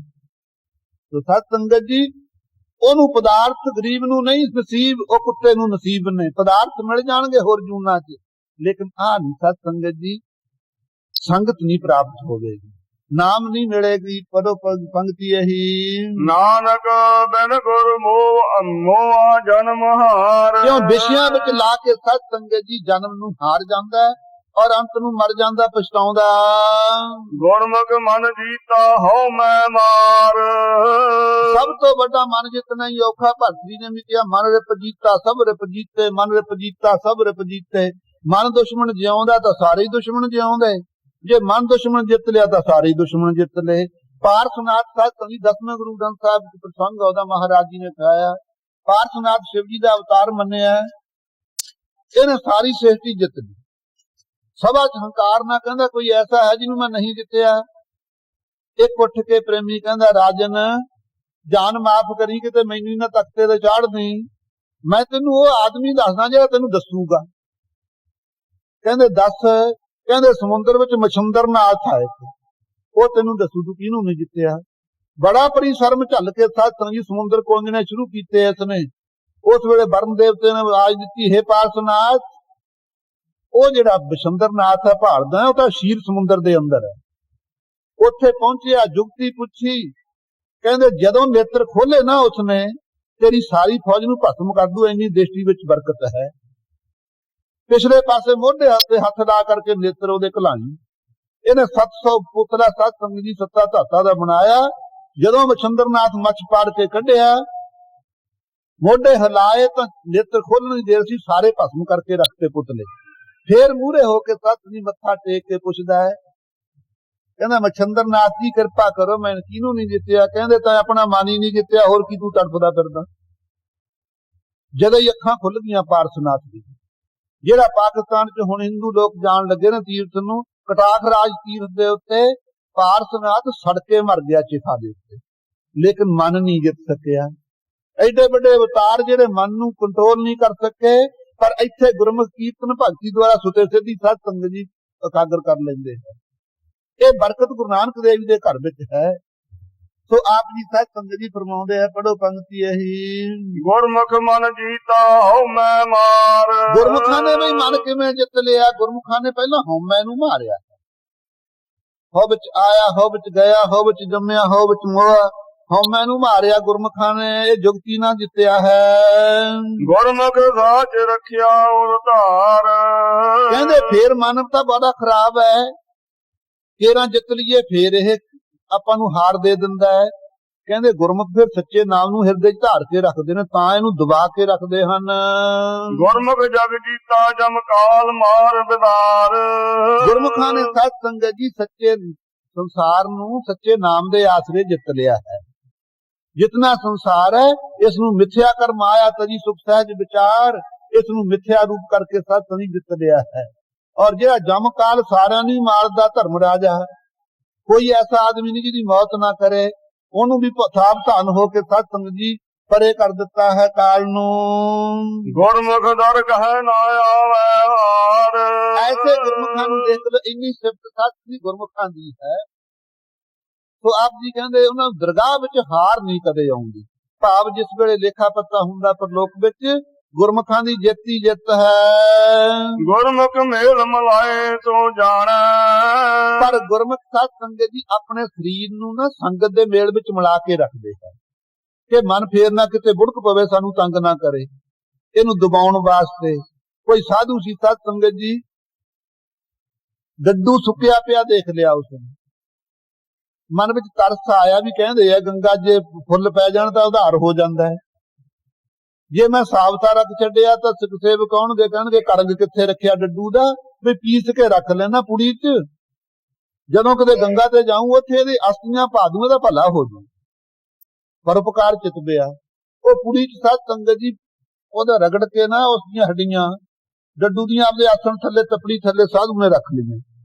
ਜਦੋਂ ਆਇਆ ਸੌਣ ਭਾਦੋਂ ਦਾ ਮਹੀਨਾ, ਸਲਾਬ ਚੜੀ ਥੱਲਿਓਂ, ਉਹ ਪੁੜੀ ਤਾਂ ਗਲ ਗਈ ਕਾਗਜ਼ ਦੀ ਸਤ ਸੰਗਤ ਜੀ, ਵਿੱਚੋਂ ਡੱਡਾਂ ਬਣ ਕੇ ਬੁੜਕ ਕੇ ਨਿਕਲਣ ਲੱਗ ਗਈਆਂ। ਕਹਿੰਦਾ ਆਸਣ ਥੱਲੇ ਇੰਨੀਆਂ ਡੱਡਾਂ। ਫੇਰ ਚੇਤਾ ਆਇਆ, ਕਹਿੰਦਾ ਓਹੋ, ਕਹਿੰਦਾ ਇਹ ਤਾਂ ਪੁੜੀ ਗਲ ਗਈ। ਕਹਿੰਦਾ ਮੈਂ ਜਾਣਿਓ ਮਨ ਮਰ ਗਿਓ, ਮਨ ਤੋਂ ਮਰਿਓ ਨਾ ਹੈ, ਕੁਸੰਗਤ ਵਰਖਾ ਹੋਣ ਤੇ ਬਹਰ ਹਰੋ ਹੋਏ ਜਾ। ਮਨ ਨੂੰ ਸਮਝਾਉਂਦਾ, ਮੈਂ ਸਮਝਦਾ ਸੀ ਵੀ ਮਨ ਮੇਰਾ ਮਰ ਗਿਆ ਹੋਊ, ਜਿਵੇਂ ਵਰਖਾ ਹੋਣ ਤੇ ਪੀਸਿਆ ਹੋਇਆ ਡੱਡੂ ਵੀ ਡੱਡਾਂ ਬਣ ਕੇ ਬੁੜਕ ਨਿਕਲਦਾ ਹੈ, ਇਹ ਮਨ ਦਾ ਵੀ ਕੋਈ ਇਤਬਾਰ ਨਹੀਂ ਕਰੋ, ਫੁਰਨੇ ਕਰਨ ਲੱਗ ਜਾਵੇ ਸਤ ਸੰਗਤ ਜੀ। ਇਸ ਕਰਕੇ ਗੁਰਮੁਖ ਹਰ ਵੇਲੇ ਸਤ ਸੰਗਤ ਜੀ ਖਰਕਾ ਪੈਖਰ ਤੋਂ ਚੁੱਟਾ ਜੋ ਉੱਪਰ ਲੱਗਦਾ। ਜਿਹੜਾ ਬਹੁਤਾ ਸਤ ਸੰਗਤ ਅਰਬ ਗਧਾ ਹੋਵੇ, ਘਮਾਰ ਸਿਆਣਾ ਹੁੰਦਾ, ਉਹਨੂੰ ਖੋਲਦਾ ਹੀ ਉਦੋਂ ਆ ਜਦ ਉੱਤੇ ਛੱਟ ਲੱਦ ਦੇਵੇ। ਇਸ ਕਰਕੇ ਗੁਰਮੁਖ ਸਤ ਸੰਗਤ ਜੀ ਮਨ ਦੇ ਉੱਤੇ ਇਹ ਸਿਮਰਨ ਭਜਨ ਦੀ ਛੱਟ ਲੱਦੀ ਰੱਖਦੇ ਨੇ, ਇਹਨੂੰ ਬੁੜਕਣ ਨਹੀਂ ਦਿੰਦੇ ਹਨ। ਨਾਨਕ ਗੁਰਮੁਖ ਸ਼ਬਦ ਪਛਾਣੈ। ਕਿਉਂ ਭਾਈ? ਗੁਰਮੁਖ ਨਾਨਕ ਦੇਵ ਜੀ ਕਹਿੰਦੇ ਭਾਈ ਸ਼ਬਦ ਦੁਆਰਾ ਆਪਣੇ ਸਰੂਪ ਨੂੰ ਪਛਾਣਦੇ ਹਨ। ਸ਼ਬਦ ਕਾ ਨਵੇੜਾ ਤੁਰ ਤੂੰ ਔਦੂ। ਇਹ ਸਿੱਧ ਗੋਸ਼ਟੀ ਸਮਾਪਤੀ ਤੇ ਕਹਿੰਦੇ ਨੇ ਔਦੂ ਹੈ ਅਦੂਤ, ਹੈ ਸੁਧ ਆਪਣੇ ਆਪ ਨੂੰ ਮੰਨਣ ਵਾਲੇ ਜੋਗੀਓ ਸਿੱਧ, ਸ਼ਬਦੇ ਕਾ ਨਵੇੜਾ ਸੁਣ। ਜਿਤਨੇ ਅਸੀਂ ਸ਼ਬਦ ਬੋਲੇ ਸਿੱਧ ਗੋਸ਼ਟ ਦੇ ਅੰਦਰ ਤੁਹਾਡੇ ਪ੍ਰਤੀ ਉੱਤਰ, ਜਿੰਨੇ ਤੁਸੀਂ ਸ਼ਬਦ ਬੋਲੇ ਪ੍ਰਸ਼ਨ ਕਰ ਕਰਕੇ ਇਹਨਾਂ ਦਾ ਨਵੇੜਾ ਸਿਧਾਂਤ ਸਾਤ ਪਰਜ ਨਿਚੋੜ ਤੁਹਾਨੂੰ ਦੱਸ ਦਿੰਨੇ ਆ, ਅਖੀਰ ਤੇ ਸੁਣ ਲਓ। ਬਿਨ ਨਾਮੈ ਜੋਗ ਨਾ ਹੋਈ। ਸਾਰ ਸਿਧਾਂਤ ਦੱਸਦੇ ਆ, ਬਿਨਾਂ ਨਾਮ ਦੇ ਆਸਰੇ ਤੋਂ ਜੋਗ ਕਿਸੇ ਲਿਖੇ ਨਹੀਂ। ਭਾਵੇਂ ਤੁਸੀਂ ਲੱਖ ਪੁੱਠੇ ਲਟਕ ਕੇ ਤਪ ਕਰ ਲਿਓ, ਪੁਰਾਣਾ ਜਾਮ ਕਰਕੇ 10ਵੇਂ ਦਵਾਰ ਪੁਰਾਣ ਚੜਾ ਲਿਓ, ਤੁਹਾਡਾ ਮਨ ਨਿਰਮਲ ਨਹੀਂ 10ਵੇਂ ਦਵਾਰ ਜੇ 10ਵੇਂ ਦੁਆਰ ਪ੍ਰਣਾਮ ਚੜਾ ਕੇ ਮਨ ਨਿਰਮਲ ਹੁੰਦਾ ਤਾਂ ਸਤ ਸੰਗਤ ਜੀ ਇਹ ਜਿਹੜਾ ਮਛੰਦਰਨਾਥ ਸੀ ਗੋਰਖ ਦਾ ਗੁਰੂ, ਉਹ ਸੰਗਲਾ ਦੀਪ ਦੇ ਸਤ ਸੰਗਤ ਜੀ ਰਾਜੇ ਸ਼ਿਵਨਾਮ ਦੇ ਪਿਓ ਅਮਰੂ ਰਾਜੇ ਦੀ ਮਰੀ ਹੋਈ ਦੇਹ 'ਚ ਜਾ ਵੜਿਆ। ਸ਼ਕਤੀ ਤਾਂ ਆ ਗਈ, ਦੇਖ ਲਓ, ਪਰ ਕਾਇਆ ਪ੍ਰਵੇਸ਼ ਸਿੱਧੀ ਹੁੰਦੀ ਹੈ। ਆਪਣੀ ਦੇਹ 'ਚੋਂ ਨਿਕਲ ਕੇ ਕਿਸੇ ਹੋਰ 'ਚ ਵੜ ਜਾਣਾ ਵੜਿਆ ਜਾਂਦਾ। ਦੇਖ ਲਓ, ਜੇ ਮਾੜੀ ਜੀ ਕਿਸੇ ਕੋਲ ਸ਼ਕਤੀ, ਆਪਾਂ ਤਾਂ ਉਹਨੂੰ ਗੁਰੂ ਮੰਨ ਬੈਠੀਏ, ਸਾਡਾ ਤਾਂ ਇੰਨਾ ਹੀ ਹਾਜ਼ਮਾ। ਇੰਨੀ ਸ਼ਕਤੀ ਹੈ, ਆਪਣੀ ਦੇਹ 'ਚੋਂ ਨਿਕਲ ਕੇ ਦੂਸਰੀ ਦੇਹ 'ਚ ਜਾ ਸਕਦਾ ਹੈ। ਲੇਕਿਨ ਸਤ ਸੰਗਤ ਜੀ ਵਿਸ਼ੇ ਨਹੀਂ ਰੁਕੇ ਇਸ ਤੋਂ। ਜਦ ਦੇਖਿਆ ਅਮਰੂ ਰਾਜਾ ਮਰ ਗਿਆ, ਜਦੋਂ ਹੀ ਸਤ ਸੰਗਤ ਜੀ ਆਪਣਾ ਸਰੀਰ ਤਿਆਗ ਕੇ ਉਹਦੀ ਦੇਹ 'ਚ ਜਾ ਵੜਿਆ, ਕਹਿੰਦਾ ਵਿਸ਼ੇ ਪਦਾਰਥ ਭੋਗਾਂਗੇ, ਪਦਮਣੀਆਂ ਬੜੀਆਂ ਸੋਹਣੀਆਂ ਇਹਦੇ ਦੇਸ਼ ਦੀਆਂ। ਸਰਕਾਰ ਇਹ ਜੇ ਯੋਗ ਨੂੰ ਸਤ ਸੰਗਤ ਜੀ ਵਿਸ਼ਿਆਂ ਵੱਲੋਂ ਵਰਤੀ ਨਾ ਹੋ। ਕੀ ਕਰਾਂਗੇ ਸਤ ਸੰਗਤ ਜੀ 10ਵੇਂ ਦੁਆਰ ਚੜਾ ਕਰਕੇ ਸਵਾਸਾਂ ਨੂੰ। ਸੋ ਆਪ ਜੀ ਇੱਥੇ ਕਹਿੰਦੇ ਹਨ, ਪੜੋ ਪੰਕਤੀ ਸ਼ਬਦੇ ਕਾ ਸੁਣ ਨਵੇੜਾ, ਸ਼ਬਦੇ ਕਾ ਨਵੇੜਾ ਸੁਣ ਤੂੰ ਉਦਮ। ਤੁਹਾਡੇ ਜਿੰਨੇ ਤੁਸੀਂ ਚਰਚਾ ਕੀਤੀ ਆ ਸਾਡੇ ਨਾਲ, ਉੱਤਰ ਪ੍ਰਸ਼ਨ ਜਿੰਨੇ ਸ਼ਬਦ ਪੜ੍ਹੇ ਗਏ ਨੇ, ਇਹਨਾਂ ਦਾ ਨਵੇੜਾ ਸਿਧਾਂਤ ਸੁਣ ਲਓ ਹੈ ਜੋਗੀਓ। ਬਿਨ ਨਾਮੈ ਜੋਗ ਨਾ ਹੋਈ। ਬਿਨਾਂ ਨਾਮ ਤੋਂ ਵਾਹਿਗੁਰੂ ਵਿੱਚ ਜੁੜਿਆ ਨਹੀਂ ਜਾਂਦਾ, ਵਿਸ਼ਿਆਂ ਵਿੱਚ ਹੀ ਮਨ ਜੁੜਿਆ ਰਹੂ, ਭਾਵੇਂ ਲੱਖ ਸਵਾਸ ਚੜਾ ਲਓ। ਨਾਮੇ ਰਾਤੇ ਅਨੰਦ ਮਾਤੇ। ਜਿਹੜੇ ਨਾਮ ਵਿੱਚ ਰੱਤੇ ਨੇ ਗੁਰਮੁਖ ਰਾਤ ਦਿਨ ਮਸਤ ਰਹਿੰਦੇ ਨੇ। ਇਹ ਮਸਤੀ ਸਤ ਦੀ ਸ਼ਰਾਬ ਪੀ ਕੇ ਚੜਾਉਂਦੇ ਜੋਗੀ ਲੋਕ। ਸਤ ਸੰਗਤ ਜੀ ਜਿਤਨੀ ਗੁਰਬਾਣੀ ਦੇ ਅੰਦਰ ਬਹੁਤ ਸਾਰੇ ਥਾਂ ਤੇ ਇਹਨਾਂ ਨੇ ਸਤ ਸੰਗਤ ਜੀ ਸ਼ਰਾਬ ਕੱਢਣ ਦੇ ਢੰਗ ਵੀ ਦੱਸੇ ਨੇ ਗੁਰੂ ਨਾਨਕ ਦੇਵ ਜੀ ਨੇ, ਕਿ ਤੁਸੀਂ ਵੀ ਪੀਵੋ ਜੀ ਇਹ ਪਿਆਲਾ, ਮਸਤੀ ਚੜਾਓਗੇ, ਸਾਡੇ ਭੇਖ ਚ ਆ ਜਾਓ। ਮਹਾਰਾਜ ਕਹਿੰਦੇ ਵੀ ਇਹ ਸ਼ਰਾਬ ਪੀ ਕੇ ਅਸੀਂ ਮਸਤੀ ਚੜਾਉਣ ਵਾਲੇ ਨਹੀਂ ਹਾਂ। ਤੋ ਸਤ ਸੰਗਤ ਜੀ ਜਿਸ ਵੇਲੇ ਭਗਤਰੀ ਮਹਾਰਾਜ ਨੂੰ ਮਿਲਿਆ, ਕਹਿੰਦਾ ਮਹਾਰਾਜ ਜੀ ਮਨ ਨੂੰ ਸ਼ਾਂਤ ਨਹੀਂ ਆਈ। ਗੋਰਖਨਾਥ ਨੂੰ ਗੁਰੂ ਵੀ ਧਾਰਿਆ, ਬੜੇ ਸਾਧਨ ਕੀਤੇ, 9 ਨਾਥਾਂ ਵਿੱਚ ਵੀ ਮੇਰਾ ਨਾਂ ਗਿਣਿਆ ਗਿਆ, ਪਰ ਮਹਾਰਾਜ ਜਿਹੜੀ ਸ਼ਾਂਤੀ ਮੈਂ ਭਾਲਦਾ ਸੀ ਰਾਜਦੁਆਰ ਛੱਡ ਕੇ, ਉਹ ਨਾ ਮਿਲੀ। ਮਹਾਰਾਜ ਉਸ ਵੇਲੇ ਸਤ ਸੰਗਤ ਜੀ ਕਹਿੰਦੇ, ਕਹੋ ਨਾਨਕ ਸੁਣ ਭਰਥਰ ਜੋਗੀ ਖੀਵਾ ਅੰਮ੍ਰਿਤ ਧਾਰ। ਇਹ ਭਰਤਰੀ ਜੋਗੀ ਤਾਂ ਬਣ ਗਿਆ, ਜੇ ਤੂੰ ਖੀਵਾ ਹੋਣਾ, ਮਸਤੀ ਚੜਾਉਣੀ ਹੈ ਤਾਂ ਨਾਮ ਅੰਮ੍ਰਿਤ ਨੂੰ ਧਾਰ। ਇਹ ਅੰਮ੍ਰਿਤ ਧਾਰਾ ਜਿਹੜੀਆਂ ਤੂੰ ਸ਼ਰਾਬ ਦੀਆਂ ਚੋਣਾ, ਇਹ ਝੂਠੀਆਂ ਹੀ ਹਨ। ਤਾਂ ਕਹਿੰਦੇ ਨਾਮੇ ਰਾਤੇ। ਨਾਮੇ ਰਾਤੇ ਅਨੰਦ ਮਾਤੇ। ਜਿਹੜੇ ਨਾਮ ਵਿੱਚ ਰੱਤੇ ਨੇ ਸਤ ਸੰਗਤ ਜੀ ਰਾਤ ਦਿਨ ਮਸਤ ਰਹਿੰਦੇ ਨੇ, ਉੱਥੇ ਅਮਲ ਨਹੀਂ ਉਤਰਦਾ ਗੁਰਮੁਖਾਂ ਨੂੰ ਨਾਮ ਦਾ। ਨਾਮਾ ਤੇ ਸੁਖ ਹੋਈ। ਨਾਮ ਤੇ ਹੀ ਸਿੱਧਾ ਸੁਖ ਪ੍ਰਾਪਤ ਹੁੰਦਾ, ਸੁਖ ਸਰੂਪ ਦੀ ਪ੍ਰਾਪਤੀ। ਨਾਮੈ ਹੀ ਤੇ ਸਭ ਪ੍ਰਗਟ ਪਾਈਐ ਤੂੰ। ਨਾਮੈ ਹੀ ਤੇ ਸਭ ਪ੍ਰਗਟ ਹੋਵੇ। ਨਾਮ ਤੋਂ ਹੀ ਸਾਰੇ ਸੁਭ ਗੁਣ ਪ੍ਰਗਟ ਹੁੰਦੇ ਆ। ਜਦੋਂ ਨਾਮ ਸੁਣਨ ਆਏ ਆ ਸਤ ਸੰਗਤ ਗੁਰਬਾਣੀ, ਸਤ ਸੰਤੋਖ ਦਇਆ ਧਰਮ ਵਿਚਾਰ ਸ਼ੁਭ ਗੁਣ ਦੇਵੀ ਸੰਪਦਾ ਨੂੰ ਕਹਿੰਦੇ ਆ। ਇਹ ਸਾਰੇ ਨਾਮ ਦੇ ਆਸਰੇ ਪ੍ਰਗਟ ਹੁੰਦੇ ਹਨ। ਨਾਮੇ ਸੋਝੀ ਪਾਈ। ਉਹ ਜਿਹੜੀ ਸੋਝੀ ਹੈ ਕਿ ਵਾਹਿਗੁਰੂ ਕਿਹਾ ਜਾ ਰੂਪ ਹੈ ਪਰਮੇਸ਼ਰ ਦਾ, ਉਹ ਵੀ ਨਾਮ ਕਰਕੇ ਪ੍ਰਾਪਤ ਹੁੰਦਾ ਹੈ। ਬਿਨ ਨਾਮ ਭੇਖ ਕਰਹਿ ਮੋਹ ਤੇਰੇ। ਨਹੀਂ ਤਾਂ ਨਾਮ ਤੋਂ ਬੇਮੁਖ ਹੋ ਕੇ ਭੇਖੀ ਬਥੇਰੀ ਦੁਨੀਆ ਤੁਰੀ ਫਿਰਦੀ ਹੈ। ਭੇਖ ਦਿਖਾਏ ਜਗਤ ਕੋ ਲੋਗਨ ਕੋ ਬਸਕੀਨ, ਅੰਤ ਕਾਲ ਕਾਤੀ ਕਟਿਓ ਬਾਸ ਨਰਕ ਮੋਲੀਨ। ਐਸੇ ਭੇਖੀ ਲੋਕ ਬਹੁਤ ਹਨ, ਲੇਕਿਨ ਉਹਨਾਂ ਦੇ ਅੰਦਰ ਨਾਮ ਦਾ ਲੇਸ ਨਹੀਂ। ਸੱਚਾ ਆਪ ਖਵਾਈ। ਸੱਚੇ ਪਰਮੇਸ਼ਰ ਵੱਲੋਂ ਸਤ ਸੰਗਤ ਜੀ ਉਹਨਾਂ ਨੇ ਆਪ ਹੀ ਆਪਣੀ ਬੁੱਧੀ ਖੋਲੀ ਹੈ। ਬੁੱਧੀ ਵਿਸ਼ਿਆਂ ਚ ਜਾਂ ਗੱਡੀ ਹੋਈ ਹੈ, ਨਾਮ ਵਿੱਚ ਕਿਵੇਂ ਜੁੜੇਗੀ। ਸਤਿਗੁਰ ਤੇ ਨਾਮ ਪਾਈਐ ਔਦੂ। ਹੇ ਔਦੂ ਅਦੂਤ ਸਤਾਉਣ ਵਾਲੇ ਜੋਗੀਓ, ਨਾਮ ਪਤਾ ਕਿੱਥੋਂ ਮਿਲਦਾ ਹੈ। ਨਾਮ ਸਤਿਗੁਰੂ ਨਾਨਕ ਦੇਵ ਜੀ ਤੋਂ ਪਾਈਦਾ ਹੈ। ਜੋਗ ਜੁਗਤਤਾ ਹੋਈ। ਜਿਹੜੀ ਜੋਗ ਦੀ ਜੁਗਤੀ ਹੈ ਤਾਂ ਪ੍ਰਾਪਤ ਹੁੰਦੀ ਹੈ, ਨਾਮ ਤੋਂ ਬਿਨਾ ਨਹੀਂ। ਨਹੀਂ ਤਾਂ ਅਗਰਭਤ ਜੋਗ ਹੀ ਰਹਿੰਦਾ ਹੈ। ਸਗਰਭਤ ਜੋਗ ਉਸ ਨੂੰ ਕਹਿੰਦੇ ਜੇ ਨਾਮ ਨਾਲ ਜਪੀਏ। ਕਰ ਵਿਚਾਰ ਮਨ ਦੇਖੋ ਨਾਨਕ। ਗੁਰੂ ਨਾਨਕ ਦੇਵ ਜੀ ਕਹਿੰਦੇ ਤੁਸੀਂ ਸਿੱਧੋ ਵਿਚਾਰ ਕਰਕੇ ਤਾਂ ਮਨ ਦੇ ਅੰਦਰ ਦੇਖ ਲਓ। ਬਿਨ ਨਾਮੈ ਮੁਕਤ ਨ ਹੋਈ। ਇਹ ਤੁਹਾਨੂੰ ਸਾਰ ਸਿਧਾਂਤ ਦੱਸਦੇ ਆ, ਨਾਮ ਤੋਂ ਬਿਨਾ ਮੋਕਸ਼ ਨਹੀਂ ਹੈ। ਨਾਮ ਤੋਂ ਬਿਨਾ ਸਤ ਸੰਗਤ ਜੀ ਭਗਤੀ ਨਹੀਂ ਹੁੰਦੀ, ਔਰ ਉਪਾਸ਼ਨਾ ਕੀਤੀ ਤੋਂ ਬਿਨਾ ਮਨ ਇਕਾਗਰ ਨਹੀਂ ਹੁੰਦਾ। ਮਨ ਇਕਾਗਰ ਹੋਏ ਬਿਨਾ ਗਿਆਨ ਦੀ ਪ੍ਰਾਪਤੀ। ਰਿਤੇ ਗਿਆਨ ਆਨਾ ਮੋਕਸ਼। ਗਿਆਨ ਤੋਂ ਬਿਨਾ ਮੁਕਤੀ ਨਹੀਂ ਹੈ। ਤੇਰੀ ਗਤਮਤ ਤੂੰ ਹੈ ਜਾਣ। ਜਦੋਂ ਸਤ ਸੰਗਤ ਜੀ ਐਨ ਸਤਿਗੁਰਾਂ ਨੇ ਤਸੱਲੀ ਕਰਾ ਦਿੱਤੀ ਗੁਰੂ ਨਾਨਕ ਦੇਵ ਜੀ ਨੇ, ਫਿਰ ਮਹਾਰਾਜ ਜੀ ਲੱਗੇ ਮਹਿਮਾ ਕਰਨ। ਕਹਿੰਦੇ हे ਗੁਰੂ ਨਾਨਕ ਤਪੇ ਤੇਰੀ ਗਤਮਤ ਤੂੰ ਹੈ ਜਾਣੇ, ਤੇਰੀ ਪ੍ਰਾਪਤੀ ਦੀ ਜਿਹੜੀ ਮਰਜ਼ਾਦਾ ਹੈ ਉਹ ਤੂੰ ਹੀ ਜਾਣਦਾ, ਤੇਰੇ ਬਿਨਾ ਹੋਰ ਕਿਸੇ ਨੇ ਜਾਣਿਆ ਨਹੀਂ। ਬਥੇਰੇ ਦੁਨੀਆ ਉੱਤੇ ਰਿਸ਼ੀ ਮੁਨੀ ਤਪੱਸਿਆਂ ਦੀ ਸੰਗਤ ਕੀਤੀ, ਗੋਰਖਨਾਥ ਕਹਿੰਦਾ ਪਰ ਆਹ ਆਨੰਦ ਨਾ ਆਇਆ ਅੱਜ ਤੁਹਾਡੇ ਦਰਸ਼ਨਾਂ ਕਰਕੇ ਆਇਆ। ਹਾਂਜੀ, ਕਿਆ ਕੋ ਆਖ ਵਖਾਣਾ, ਹੋਰ ਕੋਈ ਕੀ ਕੋਈ ਆਖ ਕੇ ਮੁਖੋਂ ਕਹਿ ਸਕਦਾ ਹੈ, ਕਥਨ ਕਰ ਸਕਦਾ ਹੈ? ਤੁਹਾਡੀ ਜਿਹੜੀ ਮਰਜ਼ਾਦਾ ਹੈ ਗੁਰਮਤਿ ਸਿਧਾਂਤ ਉਹ ਤੁਸੀਂ ਹੀ ਜਾਣਦੇ ਹੋ। ਮਹਾਰਾਜ ਕਹਿੰਦੇ ਬਈ ਸਾਡੀ ਮਹਿਮਾ ਨਾ ਕਰੋ ਸਿੱਧੋ, ਅਸੀਂ ਆਪਣੀ ਵਡਿਆਈ ਕਰਾਉਣ ਸੰਸਾਰ 'ਚ ਨਹੀਂ ਆਏ। ਕਿਉਂ? ਫਰਕ ਕੀ ਸੀ? ਪਹਿਲੇ ਅਵਤਾਰ ਸਤਿ ਜੀ ਕੋਈ ਮਾੜੇ ਤਾਂ ਨਹੀਂ ਸੀ। ਦਸਵੇਂ ਪਾਤਸ਼ਾਹ ਨੇ ਫਰਮਾਇਆ ਜੇ ਜੇ ਭਏ ਪਹਿਲੇ ਅਵਤਾਰਾ, ਆਪ ਤਨ ਜਪ ਉਚਾਰਾ। ਕਲਗੀਧਰ ਪਾਤਸ਼ਾਹ ਕਹਿੰਦੇ ਜਿੰਨੇ ਪਹਿਲਾਂ ਅਵਤਾਰ ਹੋਏ ਉਹਨਾਂ ਨੇ ਆਪੋ ਆਪਣਾ ਜਪ ਜਪਾਇਆ, ਕਿਸੇ ਨੇ ਸਤਿਸੰਗ ਜੀ ਵਾਹਿਗੁਰੂ ਦਾ ਨਾਮ ਨਹੀਂ ਜਪਾਇਆ। ਜੇ ਰਾਮਚੰਦਰ ਜੀ ਹੋਏ ਕਹਿੰਦੇ ਪੜੋ ਸੀਤਾ ਰਾਮ ਘਰ ਵਾਲੀ ਦਾ ਨਾਮ ਪਹਿਲਾਂ ਆਪਦਾ ਮਗਰੋਂ। ਜੇ ਕ੍ਰਿਸ਼ਨ ਨੇ ਜਪਾਇਆ ਕਹਿੰਦੇ ਰਾਧੇ ਰਮਨ ਰਾਧੇ ਕ੍ਰਿਸ਼ਨ ਘਰ ਵਾਲੀ ਪਹਿਲੇ ਮੂਹਰੇ ਰੱਖ ਲਈ। ਅਸੀਂ ਵੀ ਕਾਰਡਾਂ ਤੇ ਘਰ ਵਾਲੀ ਦਾ ਨਾਮ ਮੂਹਰੇ, ਘਰ ਵਾਲੀ ਲੜ ਲਾਈ ਹੈ ਕਿ ਲੜ ਲੱਗੇ ਆ ਘਰ ਵਾਲੀ ਦੇ। ਇਸ ਕਰਕੇ ਸਤਿਸੰਗ ਜੀ ਖਾਲਸਾ ਸਦਾ ਵਾਸਤੇ ਨਿਰਲੇਪ ਰਹਿੰਦਾ ਹੈ। ਸੋ ਮਹਾਰਾਜ ਜੀ ਨੇ ਸਤਿਸੰਗ ਜੀ ਆਪਣਾ ਨਾਮ ਨਹੀਂ ਜਪਾਇਆ ਹੈ। ਇਹ ਵਿਲੱਖਣਤਾ ਹੈ। ਜੇ ਕੋਈ ਪੁੱਛੇ ਕਿ ਸਤਿਗੁਰੂ ਨਾਨਕ ਦੇਵ ਜੀ ਦੇ ਅੰਦਰ ਕੀ ਵਿਲੱਖਣਤਾ ਹੈ, ਆਪ ਅਕਾਲ ਪੁਰਖ ਅੰਤਰਜਾਮੀ ਦਾ ਸਰੂਪ ਨੇ। ਉਹ ਜਿਹੜੇ ਅਵਤਾਰ ਸੀ ਵਿਸ਼ਨੂੰ ਦਾ ਰੂਪ ਸਨ, ਲੇਕਿਨ ਸਤਿਸੰਗ ਜੀ ਸੂਖਸ਼ਮ ਹੰਗਤਾ ਸੀ ਉਹਨਾਂ ਦੇ ਅੰਦਰ, ਸਤੋਮਈ ਬਿਰਤੀ ਸੀ, ਵਡਿਆਈ ਦੀ ਇੱਛਾ ਸੀ। ਲੇਕਿਨ ਧੰਨ ਗੁਰੂ ਨਾਨਕ ਦੇਵ ਸਾਹਿਬ ਜੀ ਆਪ ਨੂੰ ਵਡਿਆਈ ਦੀ ਇੱਛਾ ਨਹੀਂ ਹੈ। ਕਹਿੰਦੇ ਸਿੱਧੋ ਤੁਸੀਂ ਭਾਈ ਸਾਡੀ ਵਡਿਆਈ ਨਾ ਕਰੋ, ਵਾਹਿਗੁਰੂ ਦੀ ਮਹਿਮਾ ਕਰੋ। ਪੜੋ ਇਹੀ ਪੰਕਤੀ, ਤੇਰੀ ਗਤਮਤ ਤੂੰ ਹੈ ਜਾਣ ਹੈ। ਕਹਿੰਦੇ ਜੀ ਕਿਵੇਂ ਵਡਿਆਈ ਕਰੀਏ? ਕਹਿੰਦੇ ਲਓ ਤੁਹਾਨੂੰ ਵਡਿਆਈ ਕਰਨੀ ਵੀ ਵਾਹਿਗੁਰੂ ਜੀ ਦੱਸ ਦਈਏ।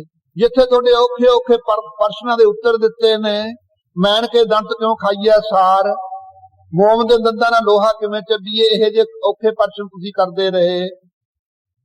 ਤੁਹਾਨੂੰ ਬੇਨਤੀ ਕਰਨੀ ਵੀ ਦੱਸਦੇ ਆ ਕਿ ਵਾਹਿਗੁਰੂ ਅੱਗੇ ਐ ਬੇਨਤੀ ਕਰੋ, ਹੇ ਵਾਹਿਗੁਰੂ ਤੇਰੀ ਜਿਹੜੀ ਨਿਤ ਮਰਜ਼ਾਦਾ ਹੈ ਸੰਸਾਰ ਨੂੰ ਉਤਪਤ ਕਰਨਾ, ਫਿਰ ਅਵਤਾਰ ਧਾਰ ਕੇ ਜਿਗਿਆਸੂਆਂ ਨੂੰ ਉਪਦੇਸ਼ ਦੇਣਾ, ਭਾਉ ਭਗਤੀ 'ਚ ਲਾ ਕੇ ਗਿਆਨ ਦੀਆਂ ਦਾਤਾਂ ਦੇ ਦੇਣੀਆਂ।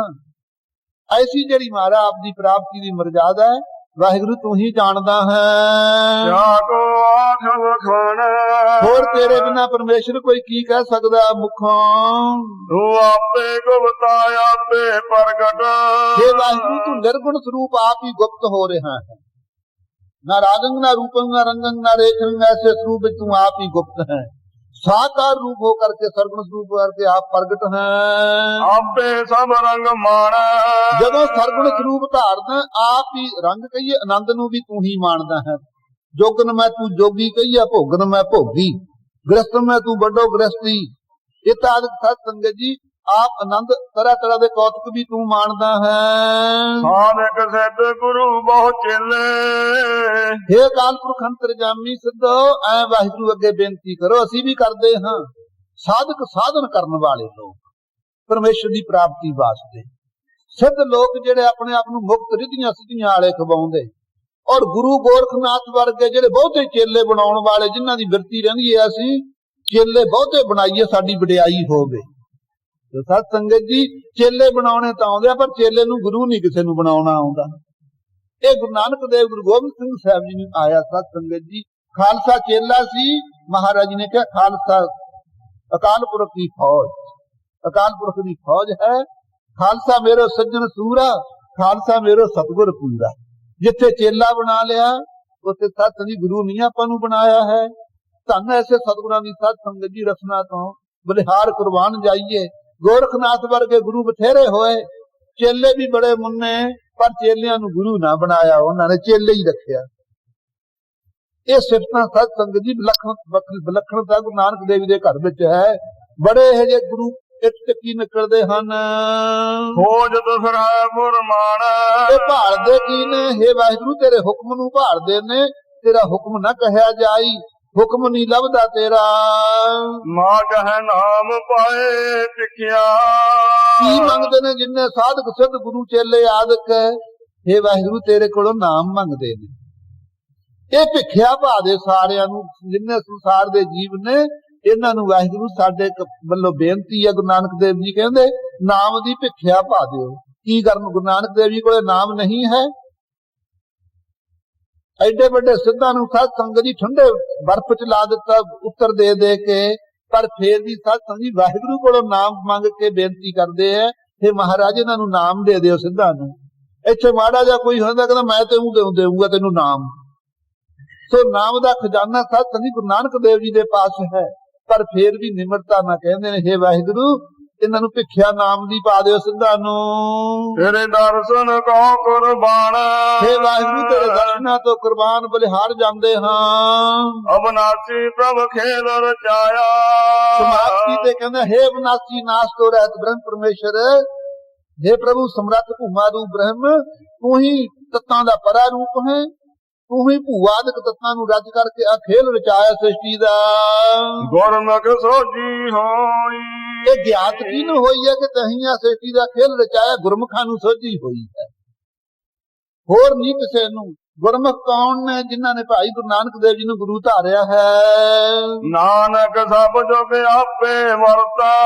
ਸਮਾਪਤੀ ਤੇ ਕਹਿੰਦੇ ਗੁਰੂ ਨਾਨਕ ਦੇਵ ਜੀ, हे ਵਾਹਿਗੁਰੂ ਤੂੰ ਸਾਰੇ ਯੁਗਾਂ ਚ ਆਪ ਹੀ ਵਰਤ ਰਿਹਾ ਹੈ। ਸਤਜੁਗ ਤੈ ਮਾਣਿਓ ਛਲਿਓ ਬਲਬਾਬ ਨ ਭਾਇਓ, ਤ੍ਰੇਤੈ ਤੈ ਮਾਣਿਓ ਰਾਮ ਰਗ ਬੰਸ ਕਹਾਇਓ, ਦੁਆਪਰ ਕ੍ਰਿਸ਼ਨ ਮਰਾਰ ਕੰਸ ਕਰਤਾਰ ਸਕੀਓ, ਉਗਰ ਸੈਨ ਕੋ ਰਾਜ ਭੈ ਭਗਤੈ ਜਨ ਦੀਓ, ਕਲਯੁਗ ਪ੍ਰਮਾਣ ਨਾਨਕ ਗੁਰ ਅੰਗਦ ਅਮਰ ਕਹਾਇਓ, ਸ੍ਰੀ ਗੁਰੂ ਰਾਜ ਅਬ ਚੱਲੇ ਟਲ ਆਦਿ ਪੁਰਖ ਫਰਮਾਏ। ਇਹ ਆਦਿ ਅਕਾਲ ਪੁਰਖ ਅੰਤਰਜਾਮੀ ਦਾ ਫਰਮਾਨ ਹੈ।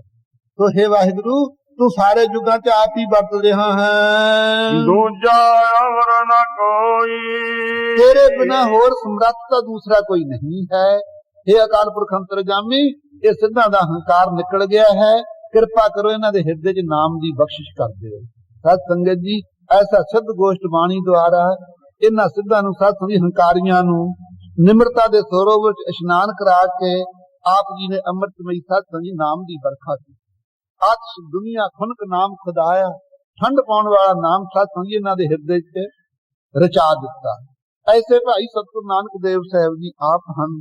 ਗੁਰਬਾਣੀ ਤੋਂ ਸਾਧ ਸੰਗਤ ਜੀ ਬਿਨਾਂ ਅੱਜ ਵਰਤਮਾਨ ਸਮੇਂ ਚ ਆਪਣਾ ਕੋਈ ਆਸਰਾ ਹੈ? ਪਰ ਇਹ ਹੈ ਜਿਹੜੀਆਂ ਪੁਰਾਣੀਆਂ ਟਕਸਾਲਾਂ ਬਜ਼ੁਰਗਾਂ ਦੀਆਂ ਉਸੇ ਤਰ੍ਹਾਂ ਚੱਲੀਆਂ ਆ ਰਹੀਆਂ, ਉਹਨਾਂ ਨੂੰ ਸਾਧ ਸੰਗਤ ਉਸੇ ਤਰ੍ਹਾਂ ਹਰੀ ਕਾਇਮ ਰੱਖਣਾ ਚਾਹੀਏ। ਮਹਾਂਪੁਰਖ ਪਿੰਡਾਂ ਵਾਲੇ ਸਾਧ ਸੰਗਤ ਜੀ ਐਡੀ ਵੱਡੀ ਘਟਨਾ ਘਾਲੀ। ਅੱਜ ਸਾਧ ਸੰਗਤ ਜੀ ਭਾਵੇਂ ਇਧਰ ਪਾਸੇ ਨੂੰ ਉਲਟੀ ਸੰਪਰਦਾ ਤਾਂ ਥਾਂ ਤੇ ਮਸ਼ਹੂਰੀ ਹੋਈ, ਲੇਕਿਨ ਸਾਧ ਸੰਗਤ ਜੀ ਮਹਾਂਪੁਰਖਾਂ ਨੇ ਆ ਜਿਹੜੀ ਬ੍ਰਹਮ ਵਿਦਿਆ ਬੜੀ ਜਿਗਿਆਸੂਆਂ ਨੂੰ ਪੜ੍ਹਾਈ। ਨਾਲੇ ਇਹ ਕਹਿ ਦਿਆ ਕਰਦੇ, ਇਹ ਭਾਈ ਗਾਹਾਂ ਵੀ ਪੜਾਉਣੀ ਹੈ, ਜਿਵੇਂ ਤੁਸੀਂ ਪੜ੍ਹੇ ਹੋ ਇਸੇ ਤਰ੍ਹਾਂ ਗਾਹਾਂ ਗੁਰਸਿੱਖਾਂ ਦੇ ਅੰਦਰ ਵੀ ਵੰਡਣੀ ਹੈ। ਤੋ ਸਾਧ ਸੰਗਤ ਜੀ ਜੇ ਕੋਈ ਸ਼ਰਾਬੀ ਹੋਵੇ, ਉਹਦੇ ਚਿੱਤ 'ਚ ਆਉਂਦਾ ਵੀ ਸਾਰੀ ਦੁਨੀਆ ਸ਼ਰਾਬੀਆਂ ਦੀ ਬਣ ਜੇ, ਮੈਨੂੰ ਕੋਈ ਟੋਕੇ ਨਾ। ਇਸ ਤਰ੍ਹਾਂ ਗੁਰਮੁਖ ਗੁਰਸਿੱਖਾਂ ਦੇ ਅੰਦਰ ਭਾਵਨਾ ਰਹਿੰਦੀ ਹੈ ਕਿ ਆਹ ਕਥਾ ਜਿਹੜੀ ਸਾਧ ਸੰਗਤ ਜੀ ਗੁਰੂ ਗੋਬਿੰਦ ਸਿੰਘ ਸਾਹਿਬ ਜੀ ਦੇਣ ਹੈ, ਇਹ ਆਪਾਂ ਨੂੰ ਸਾਰਿਆਂ ਨੂੰ ਆ ਜਾਵੇ ਸਾਧ ਸੰਗਤ ਜੀ। ਜਿਸ ਕਰਕੇ ਆਪਾਂ ਰਲ ਮਿਲ ਕੇ ਬੈਠ ਕਰਕੇ ਇਸ ਦਾ ਰਸ ਮਾਣ ਸਕੀਏ। ਕਿਉਂ? ਗੁਰਬਾਣੀ ਦੁਆਰਾ ਹੀ ਸਾਧ ਸੰਗਤ ਜੀ ਨਾਮ ਰਸ ਆਵੇਗਾ। ਜੇ ਕੋਈ ਕਹੇ ਨਾ ਵੀ ਗੁਰਬਾਣੀ ਦੀ ਕੋਈ ਲੋੜ ਨਹੀਂ, ਮੈਂ ਓਮ ਸੋਹਮ ਜਪ ਨੂੰ ਤੇ ਮੁਕੜਾ ਜਪਕ ਨੂੰ, ਸਾਧ ਸੰਗਤ ਜੀ ਨਹੀਂ ਰਸ ਆਵੇ। ਕਲਯੁਗ ਦੇ ਅੰਦਰ ਕੀਰਤਨ ਭਗਤੀ ਦੁਆਰਾ, ਅੰਮ੍ਰਿਤਮਈ ਕਥਾ ਦੁਆਰਾ ਜੋ ਪੁਰਾਣਾ ਸਾਧ ਸੰਗਤ ਜੀ ਮਰਜ਼ਾਦਾ ਖਾਲਸੇ ਦੀ ਚਲੀ ਆ ਰਹੀ ਹੈ, ਉਹਨੂੰ ਆਪਾਂ ਬਰਕਰਾਰ ਰੱਖਾਂਗੇ। ਰਹਿਤ ਬਹਿਤ ਰੱਖਦੇ ਹੋਏ ਤਾਂ ਸਾਧ ਸੰਗਤ ਜੀ ਆਪਾਂ ਕਿਰਤ ਹੋਵਾਂਗੇ। ਭੁੱਲਾਂ ਚੁੱਕਾਂ ਸਾਧ ਸੰਗਤ ਜੀ ਮਾਫ ਕਰਨੀਆਂ। ਵਾਹਿਗੁਰੂ ਕਿਰਪਾ ਕਰੇ ਇਹ ਆਪਣੀਆਂ ਘੜੀਆਂ ਲੇਖੇ ਨਾ ਆਉਣ, ਜਿਸ ਕਰਕੇ ਆਪਾਂ ਕਿਰਤ ਹੋਈਏ। ਇੱਥੇ ਹੀ ਵਿਸਰਾਮ ਦਿੰਦੇ ਹਾਂ। ਅਬਨਾਸੀ ਪ੍ਰਭ ਖੇਲ ਰਚਾਇਆ, ਗੁਰਮੁਖ ਸੋਝੀ ਹੋਈ, ਨਾਨਕ ਸਭ ਜੁਗ ਆਪੇ ਵਰਤਾ, ਦੂਜਾ ਅਵਰ ਨ ਕੋਈ। ਵਾਹਿਗੁਰੂ ਜੀ ਕਾ ਖਾਲਸਾ, ਵਾਹਿਗੁਰੂ ਜੀ ਕੀ ਫਤਿਹ।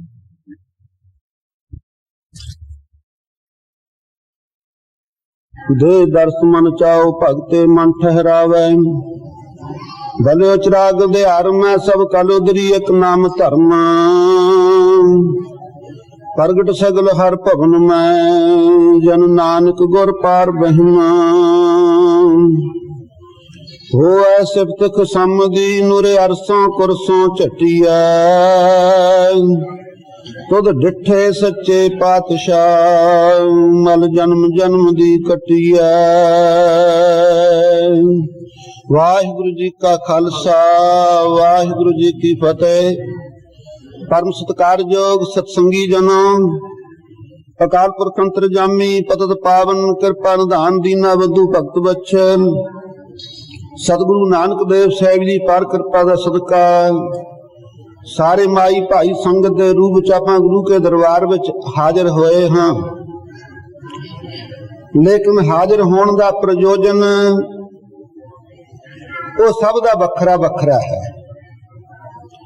सारियां दे हिरदे च जो भावना है, जिस भावना दा रूप रंग कोई फोटो नहीं खिंच सकदा, अपने मना च अपना आप ही अनुभव करते हैं, वो भी सत संगत जी घटबद्ध है। सो गुरु नानक नाम लेवा सिख संग्या सारियां दी अपनी है। इस स्थान दे ते परम प्रयोजन तो सुख दी प्राप्ति दा है।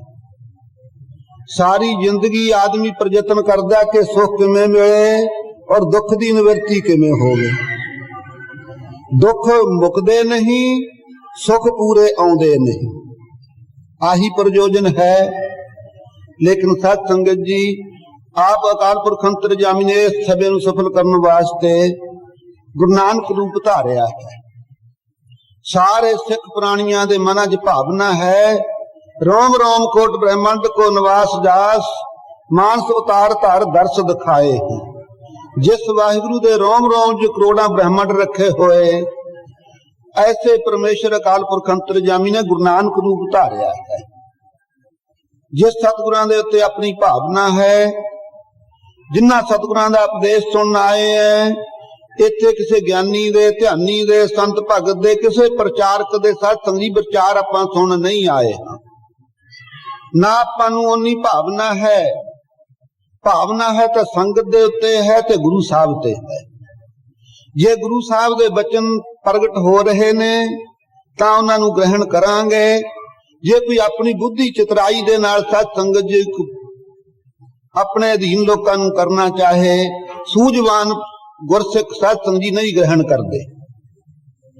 सो इत्थे विचार उही सफली है जो सतगुरां ने सत्संग जी रसना तो कड्डी, उहनूं पुनः अपना सत्संग जी आपां विचारीए।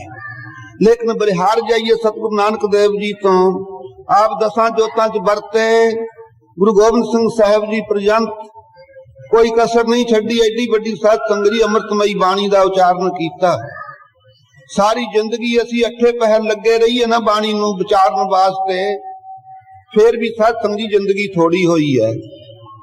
इतना नाम दा खजाना है, धन कहो गुरु अर्जन को जिन नाम को खोल दिखायो खजाना। राग ही राग में शब्द बनाए के ग्रंथ किया है समेर समाना। ऐसे सत्संग जी अमृतमई भंडारे नूं रच करके खालसे दी झोली पा दिता। अपनी खालसा जी खाओ खर्चो रल मेरे भाई, टोट न आवे बद दो जाई। आपां अपनियां दलीलां अपनियां सियाणपां बुद्धि दियां चितराइयां दे नाल तां बचन करिए जे गुरु की पूंजी सत्संग जी आपां नूं घट बख्शी होवे। महाराज जी ने तो इन्ना खजाना बख्श दिता है, अपने कोल गुंजाइश नहीं कि असीं अपनी बुद्धि दियां चितराइयां दा बचन करिए। ना ही संसार दे अंदरों स्वीकार होणगे। सो जितने संसार दे सत्संग जी जीव ने सारा प्रति आप जी ने सत्संग जी अमृतमई उपदेश दियां बख्शां कीतियां। रागी सिंहां दे सत्संग जी रसना तो अमृतमई कीर्तन सरवण कर रहे सो, पर एक परपक नेचे वाली बात है, जिन्ना चिर शब्द दे अर्थां नूं सिद्धांत नूं आपां नहीं विचारदे उन्ना चिर दसो बिरती सुरती किथे टकावांगे। जैसी में आवे खसम की बाणी तैसरा करी ज्ञान वे लालो। धन अकाल पुरख अंतरजामी दा स्वरूप गुरु नानक देव साहिब जी। अज कोई कवि जन कोई विद्वान माड़ी जी किरत कर दिंदा किसी पुस्तक दी, कहंदा यह मेरी है, मेरी रची हुई है, सावधान रहो कोई होर ना छाप लियो। मैं मुकदमा दावा कर दूंगा। लेकिन सतगुरु जी साध संगत जी अमृतमयी बाणी आप उचारदे होए फिर भी कहंदे भाई लालो जही जी अकाल पुरख अंतरजामी वालों आ रही है बाणी असी तां ओही जी उचार रहे हां। इउं नहीं कहा कि साडा उपदेश है असी तैनूं दे रहे हां। एडी वड्डी निमरता साध संगत जी किहड़े गुरु विच आवेगी गुरु नानक देव जी तो बिना। सच की बाणी नानक आख्या सच सुनाए सी सच की बेला। बाणी साध संगत जी की किस दी बोधक है? सच स्वरूप दी बोधक है। कल नूं तुहानूं कोई पुछे भी बाणी दा विशा की है, बाणी रोल साध संगत जी थोड़े स्वरूप नूं दसदी है कि तुसी की हो। सारे संसार दी विद्या पढ़ लीए, किसे नूं पुछ लीए तू कौन है, कहना मैं इंसान। इंसान तां भाई तू आ मानस देही विच बैठा उन्ना चिर हां। जद तू मानस देही च नहीं सी वड़िया उदों तू की सी? जदों देह चों निकल जावेगा फिर की होवेगा? इंसान संगिया तेरी शरीर विच बैठे दी पई है। तू दस तेरा स्वरूप की है? सच की बाणी नानक आखै वो सच स्वरूप जिहड़ा अपना आत्म स्वरूप है। ये न होई इस ते परे सत है सो। वो अपने स्वरूप की बोध साध संगिए बाणी है। दूसरे पासे जीव का स्वरूप दस के जिन्हों आप अकाल पुरख अंतरजामी वाहिगुरु वाहिगुरु कह के सिमरन कर दे ओदा स्वरूप का भी पता भी कहा गया है। ऐसे वाहिगुरु के स्वरूप नूं भी साध संगत जी दसन वाली गुरबाणी है। दोनों जीव ते ईश दे स्वरूप नूं दस के भगती द्वारा साध संगत जी एकता कराउण वाली है। आपां भी यही प्रयोजन लेके आए हां कि हे वाहिगुरु कदे तेरा मिलाप भी हो जाएगा। तो साध संगत जी ऐसी इच्छा धार के जेड़े शुभ भावना साध संगत जी ऐसी इच्छा धार के जेड़े शुभ भावना वाले जिग्यासू ने वो गुरु की हजूरी च बैठ दे। वो सच्चे पातशाह सच की बाणी नानक आखै वो सच नूं साध संगत जी संबोधन करने वाली बाणी सतगुरु जी उचार दे। कदों साध संगत जी सच की बेला पहले युगां विच भी सच नाम दा बेला सी पर उदों जोग जग साधन आदक बहुत सन। कल मैं एहो पुन गुण गोबिंद गाहे। कलयुग दे अंदर साध संगत जी 10वें पातशाह ने लिखिया है 10वें गुरु ग्रंथ साहिब विच कलयुग चढ़ियो संभ कहो कबन विदबाच है। राचो एक रंग तो छूटो कल काल ते। कहंदे जी कलयुग दा कल्पना दा समा आ गया।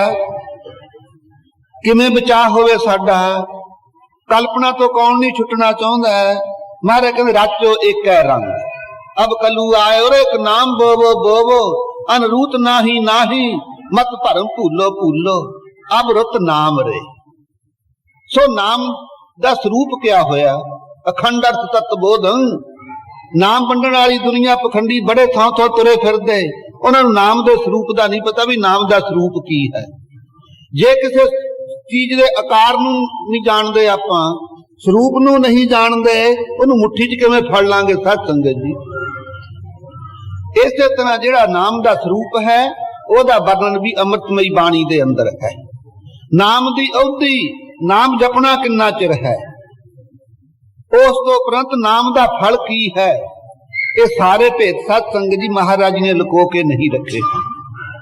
सो ऐसे सतगुरु जी ने कहा भाई जिवें उन्हां जुगां दे जोग जग आदि साधन करदे सी कलयुग दे समा जिहड़ा है सच्चे नाम दी बेला है।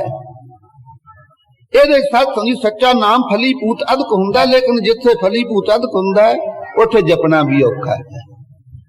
ਸੋ ਵਾਹਿਗੁਰੂ ਕਿਰਪਾ ਕਰੇ ਰਹਿਤ ਬਹਿਤ ਬਖਸ਼ੇ ਖਾਲਸੇ ਨੂੰ ਜਿੰਨਾ ਚਿਰ ਸਰੀਰਕ ਰਹਿਤ ਬਹਿਤ ਨਾ ਰੱਖੀਏ ਸੰਗਤ ਦਾ ਆਸਰਾ ਨਾ ਲਈਏ ਬਾਣੀ ਦਾ ਪਠਨ ਕੰਠ ਨਾ ਕਰੀਏ ਉਹਨਾਂ ਚਿਰ ਸਾਧ ਸੰਗਤ ਜੀ ਮਤਾਂ ਕੋਈ ਸਮਝ ਰਹੇ ਮੇਰੀ ਨਾਮ ਵਿੱਚ ਬਿਰਤੀ ਟਕ ਜਾਵੇਗੀ। ਜੇ ਕੋਈ ਕਹੇ ਮੈਂ ਤਾਂ ਨਾਮ ਹੀ ਜਪਦਾ ਮੈਨੂੰ ਤਾਂ ਕੋਈ ਲੋੜ ਨਹੀਂ ਸੰਗਤ ਕਰਨ ਦੀ ਉਹ ਸਾਧ ਸੰਗਤ ਜੀ ਸੰਗਤ ਦੇ ਆਸਰੇ ਤੋਂ ਬਿਨਾਂ ਕਦੇ ਵੀ ਸਫਲ ਨਹੀਂ ਹੋ ਸਕਦਾ ਹੈ। ਸੋ ਆਪ ਜੀ ਨੇ ਸਾਧ ਸੰਗਤ ਜੀ ਭਾਈ ਲਾਲੋ ਨੂੰ ਸੰਬੋਧਨ ਕਰਦਿਆਂ ਹੋਇਆਂ हे लालो सचखंडो बाणी आई है भाई, वो असी संसार च पसारनी है, पर सचखंड रहन वाला कौन है? उस गुरु नानक रूप ही सतसंग सचखंड बैठने वाला भी वही है, ध्यान धारण वाला भी वही है, ध्यान धारण की सिक्ख्या देने वाला भी वही है, जिहदा ध्यान धारना वो भी वही है। ध्याता ध्यान ते करता कर्म क्रिया त्रिकुटियां होया करदियां। उपासना वाले पुछदे कहंदे जी ध्यान किहदा धारीए? ओनू पुछो भी ध्यान धारूगा कौन बई? वो कहूगा मैं। तू कौन होया ध्यान धारन वाला? पहले तू तां अपने आप नूं परख लै, ध्यान फिर पुछी भी किहदा धारीए। तू नाले पुछ लै भी तेरे अंदर ध्यान कित्थे बसदा है जिहड़ा तू धारेगा। जिन्ना चिर ध्यान दा और ध्यान वाले दा बोध नहीं है, उन्ना चिर सतसंग जी की ओदे अंदर सत्ता है कि पुछे भी किहदा धारण। अकाल मूर्त है साध संतन की ठहरने की ध्यान को, ऐसे सतसंग जी गुरबाणी च बेअंत निर्णय कीते। बाहर भीतर एको जानो एह गुर ज्ञान बताई, व्यापक स्वरूप दा सतसंग जी ध्यान धारना वो गुरसिखां दे विरसे विच आया है। बथेरी दुनिया मूर्ति ध्यान धार दी, फोटो ध्यान धार दी, लेकिन गुरसिखां दे सतसंग विरसे च ध्यान धार आया है। जेता सुनना तेता नाम, जेता पेखन तेता ध्यान। यह वास्ता सतसंग गुरमुख गुरु नानक देव जी घर दे सिखां दी है। सो प्रेमी जनो, ये शब्द दे अंदर बड़े डूंगे सिद्धांत ने, बड़ी दुनिया भंबल भूसे पई। कहंदे जी आवन 78 जान 97, एक ही निर्णय। कोई अपनी बुद्धि ना कोई किसे लोट नूं उलटाउंदा, कोई किसे सानू मूहरे कर लैंदा है। एक कोई प्रेमी मिलिया, वो कहंदा जी चीन ने जदों जंग खड़किया माड़ा जा पिछे कई साल हो गए, कहंदे हिंदुस्तान शमाल सी बोला। गुरु नानक देव जी कहंदे भी शमाल बगरों बोलेगा कि हिंदुस्तान दे शमाल नूं चेते करदा है। शमाल उर्दू विच पहाड़ दी दिशा नूं कहंदे आ। वो अपने घड़त घड़ी जावे, अपने मन की चितराई ना गुरबाणी दियां घाड़तां घड़नियां सतसंग जी अवग्या है, पाप है। इस गुरबाणी नूं सतसंग जी विचार सकदा तां ब्रह्म ज्ञानी विचार सकदा है, जिहड़ा ब्रह्म विच लीन होया होया। फिर आपां क्यों विचारदे हैं? जो संप्रदाय टकसालां दे अंदर सतसंग जी परंपरा तो गुरु खालसे दे मर्यादा अनुसार अर्थ चले आ रहे, उन्हां नूं पुनः पुनः विचार के असफला करना है अपना अपना जीवन। जिस करके अमृतमयी बाणी का उपदेश अपने हिरदे च बस जावे। इत्थे नवी काढ़ नहीं कढ़नी है। आप जे कोई नवी काढ़ कढ़ेगा, ओदे वर्गा मनमतिया नहीं संसार च कोई जम्मिया है। भावें अजकल डिग्रियां PhD दियां वगैरियां लोग लैंदे, फिर उन्हां नूं कहंदे तैनूं डिग्री तां पक्की होऊ तेरी कोई नवी काढ़ कढ़। फिर वो काढ़ किधर नूं कढ़दा है? वो गुरबाणी ते हमला करदा। फिर नहीं पता है गुरबाणी आई कित्थों है, ये जीव कृत नहीं है। वो फिर अपनी नवी काढ़ कढ़ के दसदा, कहंदा गुरु अर्जन देव जी तत्ती तवी ते नहीं सी बैठे, तो लोह च बहा अपने लोह तत्ती वगदी सी जेड़ दी, ओदे च बहाते। तरका रहे जे लोकां दा जीवन सतसंग जी। जेड़े पुराने गुरु के सिंह सन, शीश था संगी तलियां ते रख के जंग करन वाले, ऐसे सूरमियां दे तां अज आपां कुत्तियां वर्गे भी नहीं हां। उन्हां गुरमुखां नूं कोई शंका ना फुरीआं। इस बाणी दे आसरे सतसंग जी बड़ा भारी उन्होंने लाहा कढ़िया ते ब्रह्म विच लीन होए। अज सारे खालसे दे अंदर बिदत होवे, केड़ा नहीं जानदा थां तो अमृत प्रचार हो रहा है। अमृत कहंदे किनू ने? अमृत नाम दा ही नाम है। अमृत खंडे दा नाम नहीं, अमृत जल पतासियां दा नाम नहीं। ज्यादा अपन सतसंग जी इन्हां वस्तुआं दा प्रयोग करके बाणी पढ़ते हैं, उदों खालसा उसनूं अमृत की संज्ञा दिंदा है। वो रावी दरिया का पानी जदों सरोवर दे विच प्रवेश आउंदा, आपां चूड़ियां लैंदे, चलो गुरु महाराज जी दे दर्शन करिए, अमृतसर साहब अमृत की घुट भरीए। लेकिन माझे दे सतसंगत जी इलाके च भी वो पानी लगदा ही खत्तियां नूं, उत्थे जट्टां ने ना कहा भी अमृत की घुट भर लीए, है तो उसे दरिया का पानी। लेकिन जदों सतसंग जी अमृतसर सरोवर दे विच प्रवेश हुंदा है, उस जल दे भी भाग चंगे, वो जल दे विच जिहड़े सूक्ष्म जीव ने उन्हां दे भी उत्तम भाग कोई। उस जल नूं अचन वालियां दे भी सतसंग जी पूर्वले उत्तम भाग। क्यों? जिस वेले जल ने आके सरोवर च प्रवेश होना, सदियां तो जिथे नाम का प्रवाह चलदा है, कीर्तन दीयां धुनियां हरमंदर साहब च उठदियां, ਉਹ ਸਾਧ ਸੰਗਤ ਜੀ ਕਿਹਨੂੰ ਸਪਰਸ਼ ਕਰਦੀਆਂ ਉਹ ਉਸੇ ਜਲ ਨੂੰ ਛੂਹਦੀਆਂ ਨੇ। ਇਸੇ ਕਰਕੇ ਖਾਲਸੇ ਨੇ ਸਾਧ ਸੰਗਤ ਜੀ ਉਸ ਨੂੰ ਅੰਮ੍ਰਿਤ ਮੰਨਿਆ। ਸੋ ਐਸੇ ਅੰਮ੍ਰਿਤ ਨੂੰ ਜਿਸ ਵੇਲੇ ਆਪਾਂ ਤਿਆਰ ਕਰਦੇ ਹਾਂ, ਪੰਜ ਪਿਆਰਿਆਂ ਦੇ ਹਿਰਦੇ ਚ ਬੋਧ ਹੈ, ਪੰਜ ਬਾਣੀਆਂ ਪੜ੍ਹ ਕੇ ਸਾਧ ਸੰਗਤ ਜੀ ਅੰਮ੍ਰਿਤ ਤਿਆਰ ਹੁੰਦਾ, ਖਾਲਸਾ ਸਜਦਾ ਹੈ। ਲੇਕਿਨ ਬੜੀ ਅਚਰਜਤਾਈ ਦੀ ਬਾਤ ਹੈ, ਪੰਜਾਂ ਬਾਣੀਆਂ ਵਿੱਚੋਂ ਦੋ ਬਾਣੀਆਂ ਹੀ ਆਦਿ ਗੁਰੂ ਗ੍ਰੰਥ ਸਾਹਿਬ ਵਿੱਚੋਂ ਤਿੰਨ ਬਾਹਰੋਂ ਨੇ। ਜੇ ਗੁਰੂ ਗ੍ਰੰਥ ਸਾਹਿਬ ਆਪਣੇ ਗੁਰੂ ਨੇ ਤਾਂ ਗੁਰਬਾਣੀ ਹੋਈ ਅੰਮ੍ਰਿਤ ਹੈ, ਬਾਹਰਲੀ ਬਾਣੀ ਵੀ ਅੰਮ੍ਰਿਤ ਮੰਨ ਲਾਂਗੇ ਆਪਾਂ। ਜੋ ਗੁਰਬਾਣੀ ਗੁਰੂ ਗ੍ਰੰਥ ਸਾਹਿਬ ਦੇ ਦਾਇਰੇ ਚ ਆ ਗਈ ਉਹ ਤਾਂ ਹੈਗੀ ਅੰਮ੍ਰਿਤ, ਬਾਹਰਲੀ ਨੂੰ ਵੀ ਅੰਮ੍ਰਿਤ ਮੰਨਾਂਗੇ। ਕਿਆ ਖਿਆਲ ਹੈ ਆਪਦਾ? ਜਾਪ ਸਾਹਿਬ, ਸਵਈਏ, ਚੌਪਈ, ਬੁਲੰਦ ਆਵਾਜ਼ਾਂ ਨਾਲ ਲੋਕ ਸਾਧ ਸੰਗਤ ਬੁੱਧੀਆਂ ਦੀਆਂ ਘਾਟਾਂ ਘੜ ਕੇ ਕਹਿੰਦੇ ਉਹ ਚਰਿੱਤਰ ਇਹ ਗੁਰੂ ਕੀ ਕਿਰਤ ਨਹੀਂ ਹਨ, ਇਹ ਤਾਂ ਕਿਸੇ ਹੋਰ ਦੀ ਹੈ। ਜਦੋਂ ਨਹੀਂ ਸਰਦਾ ਚੌਪਈ ਲਿਆ ਕੇ ਵਿੱਚ ਪ੍ਰਵੇਸ਼ ਕਰ ਲੈਣੀ। ਜਦੋਂ ਪ੍ਰਵੇਸ਼ ਕਰ ਲੈਣੀ ਉਸ ਵੇਲੇ ਮੰਦ ਭਾਗ ਕਹਿਣਾ ਖੜ ਕੇ ਤੋਂ ਗਾਹਾਂ ਨਾ ਪੜਿਓ, ਗਾਹਾਂ ਆ ਗਿਆ ਕਿਰਪਾ ਕਰੀ ਹਮ ਪਰ ਜਗ ਮਾਤਾ। ਉਹਨਾਂ ਬੋਧੀ ਸਾਧ ਸੰਗਤ ਜੀ ਕੀ ਕਹੀਏ ਉਹਨਾਂ ਲੋਕਾਂ ਨੂੰ, ਉਹਨਾਂ ਨੂੰ ਇਹ ਨਹੀਂ ਪਤਾ ਹਰਿ ਆਪੇ ਮਾਤਾ ਆਪੇ ਪਿਤਾ ਜਿਨ ਜਿਉ ਪਾਏ ਜਗ ਦਿਖਾਇਆ। हरि आप ही माता है, आप ही पिता रूप है, जिसने संसार ही सारी सेठी रज करके आ जीव नूं साध संगत जी इत्थे पहुंचाया है। वो परमेश्वर नार ना पुरख ना पंख नूं साचो चित्र स्वरूप परमेश्वर ना स्त्री दे चिन्ह वाला है, ना मर्द दे चिन्ह वाला है, ना खुसरे दे चिन्ह वाला है। वो परमेश्वर इस चिन्ह तो भिन्न है और अभिन्न भी है। वो माता रूप भी आप ही है, पिता रूप भी आप ही है। ऐसे अकाल पुरख अंतरजामी दे साध संगत जी बाणी गुरु गोबिंद सिंह साहिब रचना तो निकली हुई, गहां कह देने तो देवी का नाम आ गया जी, असीं तां नहीं गहां पढ़दे। ऐदों वड्डी मनमत होर क्या होवेगी साध संगत जी बाणी विचाले छड्डणी।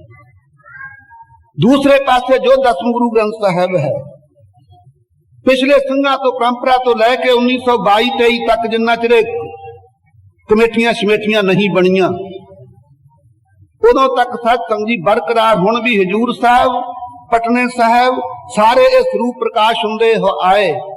परखां भी कर लईआं, मत्थे रंगड़ दा सिर वड्ढिआ, सुखा सिंह मताब सिंह ने, बाबा दीप सिंह ने कहा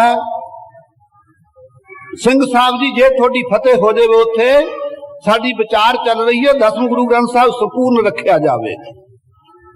जिस वेले जित होई मत्थे दा पापी दा सिर वड्ढिआ, खालसे ने जकारे छड्डे, गुरु की कांशी साध संगत जी प्रमाणित होया स्वरूप। तीन बाणियां अमृत विच साध संगत जी इस स्वरूप चों पढ़ियां जांदियां, लेकिन अज वो स्वरूप अपने कदे दृष्टि गोचर है। कोई पढ़दा है वीर रसी बाणी महाराज जी ने साध संगत जी प्रगट करके रख दिती। तुहाडे कोले दो तरह दीयां सिੱਖੀਆਂ ਹਨ, एक सिदक दी है, एक प्रेम दी है। ਜਿਹੜੀ प्रेम दी सिੱਖੀ है ਉਹ ਸਿੱਖੀ ਦੇ ਵਿੱਚ ਤੁਹਾਨੂੰ ਗਿਆਨ ਦੀ ਲੋੜ ਪਵੇਗੀ। ਰਿਤੇ ਗਿਆਨਾ ਨਾ ਮੋਕਸ਼, ਗਿਆਨ ਤੋਂ ਬਿਨਾ ਖਾਲਸਾ ਜੀ ਛੁੱਟਿਆ ਨਹੀਂ ਜਾਣਾ ਜੰਮਣ ਮਨ ਤੋਂ ਦੁੱਖਾਂ ਤੋਂ। ਮੁਕਤੀ ਦਾ ਅਰਥ ਹੀ ਇਹ ਹੈ ਕਿ ਦੁੱਖਾਂ ਤੋਂ ਛੁੱਟ ਜਾਣਾ ਔਰ ਸੁਖ ਸਰੂਪ ਦੀ ਪ੍ਰਾਪਤੀ ਹੋ ਜਾਣੀ। ਭਾਵੇਂ ਹੋਰ ਅਨੇਕਾਂ ਮਤਾਂ ਨੇ ਮੁਕਤੀਆਂ ਦੇ ਰੂਪ ਬੇਅੰਤ ਮੰਨੇ ਨੇ, ਲੇਕਿਨ ਗੁਰੂ ਘਰ ਵਿੱਚ ਜੀਵਨ ਮੁਕਤੀ, ਵਿਦੇਹ ਮੁਕਤੀ, ਇਹ कैवल मोक्ष ऐसियां मुक्तियां गुरु नानक देव जी बिना कौन देवे। साध संगत जी श्लोक स्वरूप समीप सुजज मुकुंठ दियां मुक्तियां बथेरियां रोलदियां फिरदियां।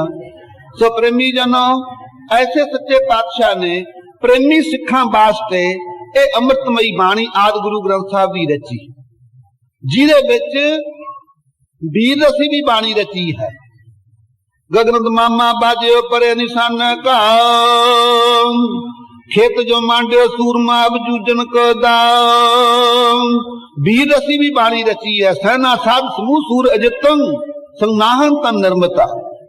आप दा गुण गोविंद रमन गोट गुर शब्द कर चरमन है। ऐसी भी साध संगत जी दो जिन्ना संसार है ये जंग का मैदान है। ये दो तरह दी लड़ाइयां है, एक मानसिक लड़ाई है, एक शरीरक लड़ाई है।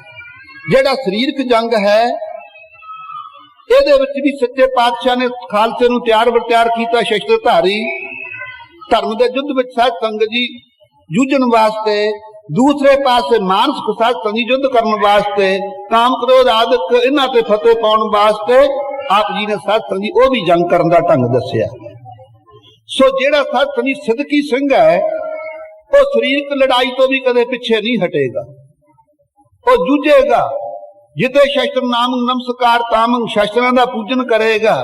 सिद्दकी सिंह नूं वो जिहड़ी सिद्दक दी सिੱਖੀ निभाउण वास्ते शस्त्र पूजन करना पवेगा।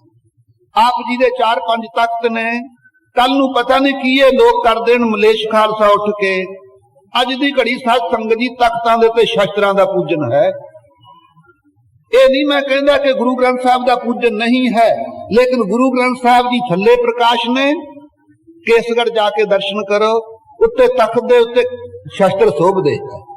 अस कृपान खंडो खड़ग तो कुतवरियार तीर, साहब सरोही साहिती यही हमारे पीर। अज असीं साध संगत जी पंजां कारां च कृपान नूं महत्ता दिंदे। साडा साथी दिल खुसण लग जांदा जद कोई कृपान नूं बेईमान लोग परे करदे सफर दे विच। लेकिन कृपान की महत्ता दसी है तो महाराज जी ने साध संगत जी दसम विच दसी है। जे कोई पूछे कृपान बनी कित्थों कित्थों निकली, कृपान का स्वरूप की है, कृपान अकाल पुरख अंतरजामी का साध संगत जी चिन्ह भी है। खड़ केत में शरण तिहारी। फिर पुछो तो सरगुण स्वरूप महाकाल की जीव है कृपान। भोग हमेशा वास्ते कदे तीर ना लाया तुसी, कदे खंडे ना लाया। जदों साध संगत जी आपां भोग लाउने आ प्रसाद नूं, कृपान ना लाउने हैं। भोग हमेशा जीव ना लग्या करदा। जिथों इहदी उत्पत्ति हुई साध संगत जी कृपान दी, ये अकाल पुरख अंतरजामी दा स्वरूप है, प्रकाश तो प्रगट हुई। बड़े भारी साध संगत देवतियां ने इस कृपान का आसरा लैके बड़े बड़े राक्षस बड़े। ओही कृपान नूं देवी ने प्राप्त करके साध संगत जी बेअंत जित्तां प्राप्त कीतियां। ओही साध संगत जी अकाल पुरख अंतरजामी दी कृपा दा सदका गुरु गोबिंद सिंह साहिब दे हत्थ विच श्री साहब आई और मलेशिया दा साध संगत जी नाश कीता। ये कृपान जदों दी सृष्टि चली है, साध संगत जी उदों दी चली आ रही है।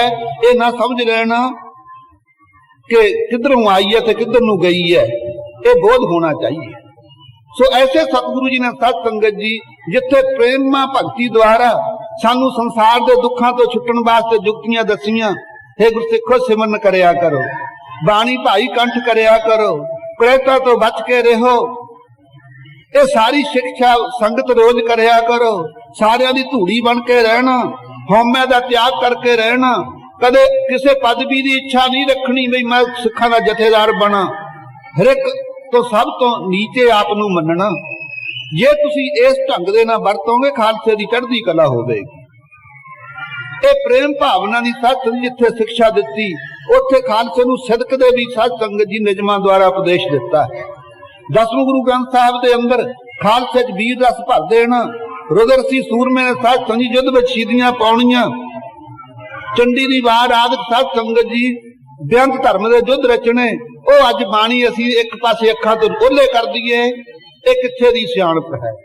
रागी सिंह भी होर सावे थावां दे उत्ते जिथे निजम ने कि बाणी तो बाहर होए कोई चीज नहीं पढ़नी, कोई बाणी नहीं पढ़नी, उत्थे असी मान ना पढ़ते हैं। खालसा मेरो रूप हो खास, खालसे मैं करो निवास, खालसा मेरी जान की जान, खालसा मेरो पिंड प्राण। जे पूछिए जी बाणी रागी सिंह जी पढ़ते हो, ये गुरु ग्रंथ साहब विच है? कहंदे जी पढ़ते ने, उवें असीं पढ़ी जाने हैं। फिर असे दसम विच है, दसम विच भी नहीं है। फिर कित्थे होई? कि ये गुरु साहब दी बाणी है? कहंदे जी है तो गुरु साहब दी बाणी, फिर कित्थों आ गई? आपां तो गुरु ग्रंथ साहब नूं गुरु मनदे हैं, फिर कित्थों आ गई? क्यों पढ़ी जाती है? की सबूत है? ये सर्वदोधी बाणी साध संगत जी जिहड़ी गुरु गोबिंद सिंह साहिब जी ने रचना तो अंकित की, जिहड़ी के रोल साध संगत जी गुरसिੱਖੀ नूं प्रगट करदी।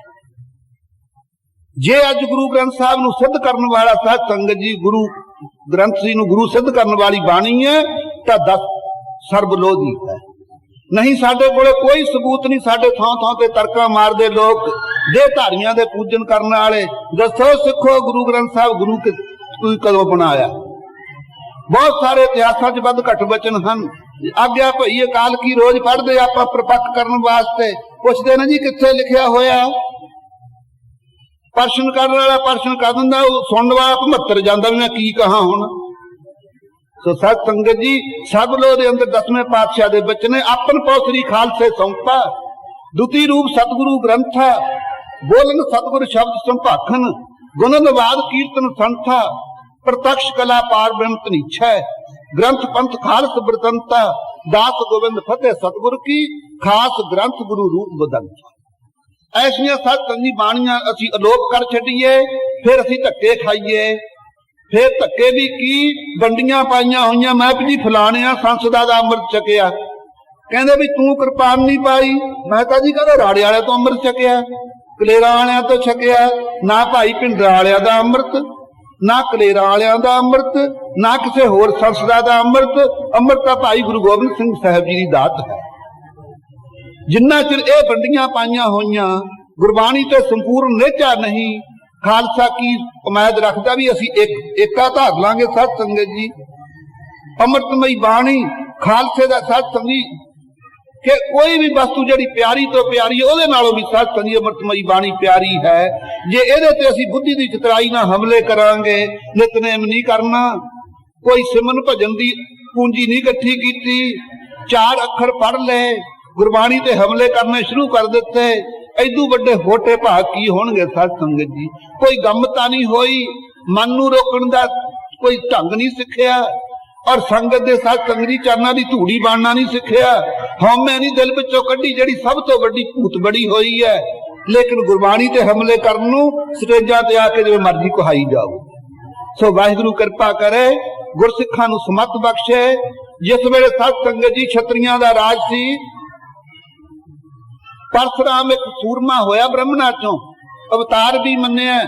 रामचंद्र ने शक्ति खिचड़ी सी इसदी, इन्हें 21 बेरी छतरी मारे। सत संगत जी खून दा कुंड बना बना के नहाउंदा रहा, कहंदा मेरे बाप नूं मारिया सी छतरियां, बैर लिया सत संगी कुरुक्षेत्र दे मैदान विच नहाउंदा रहा।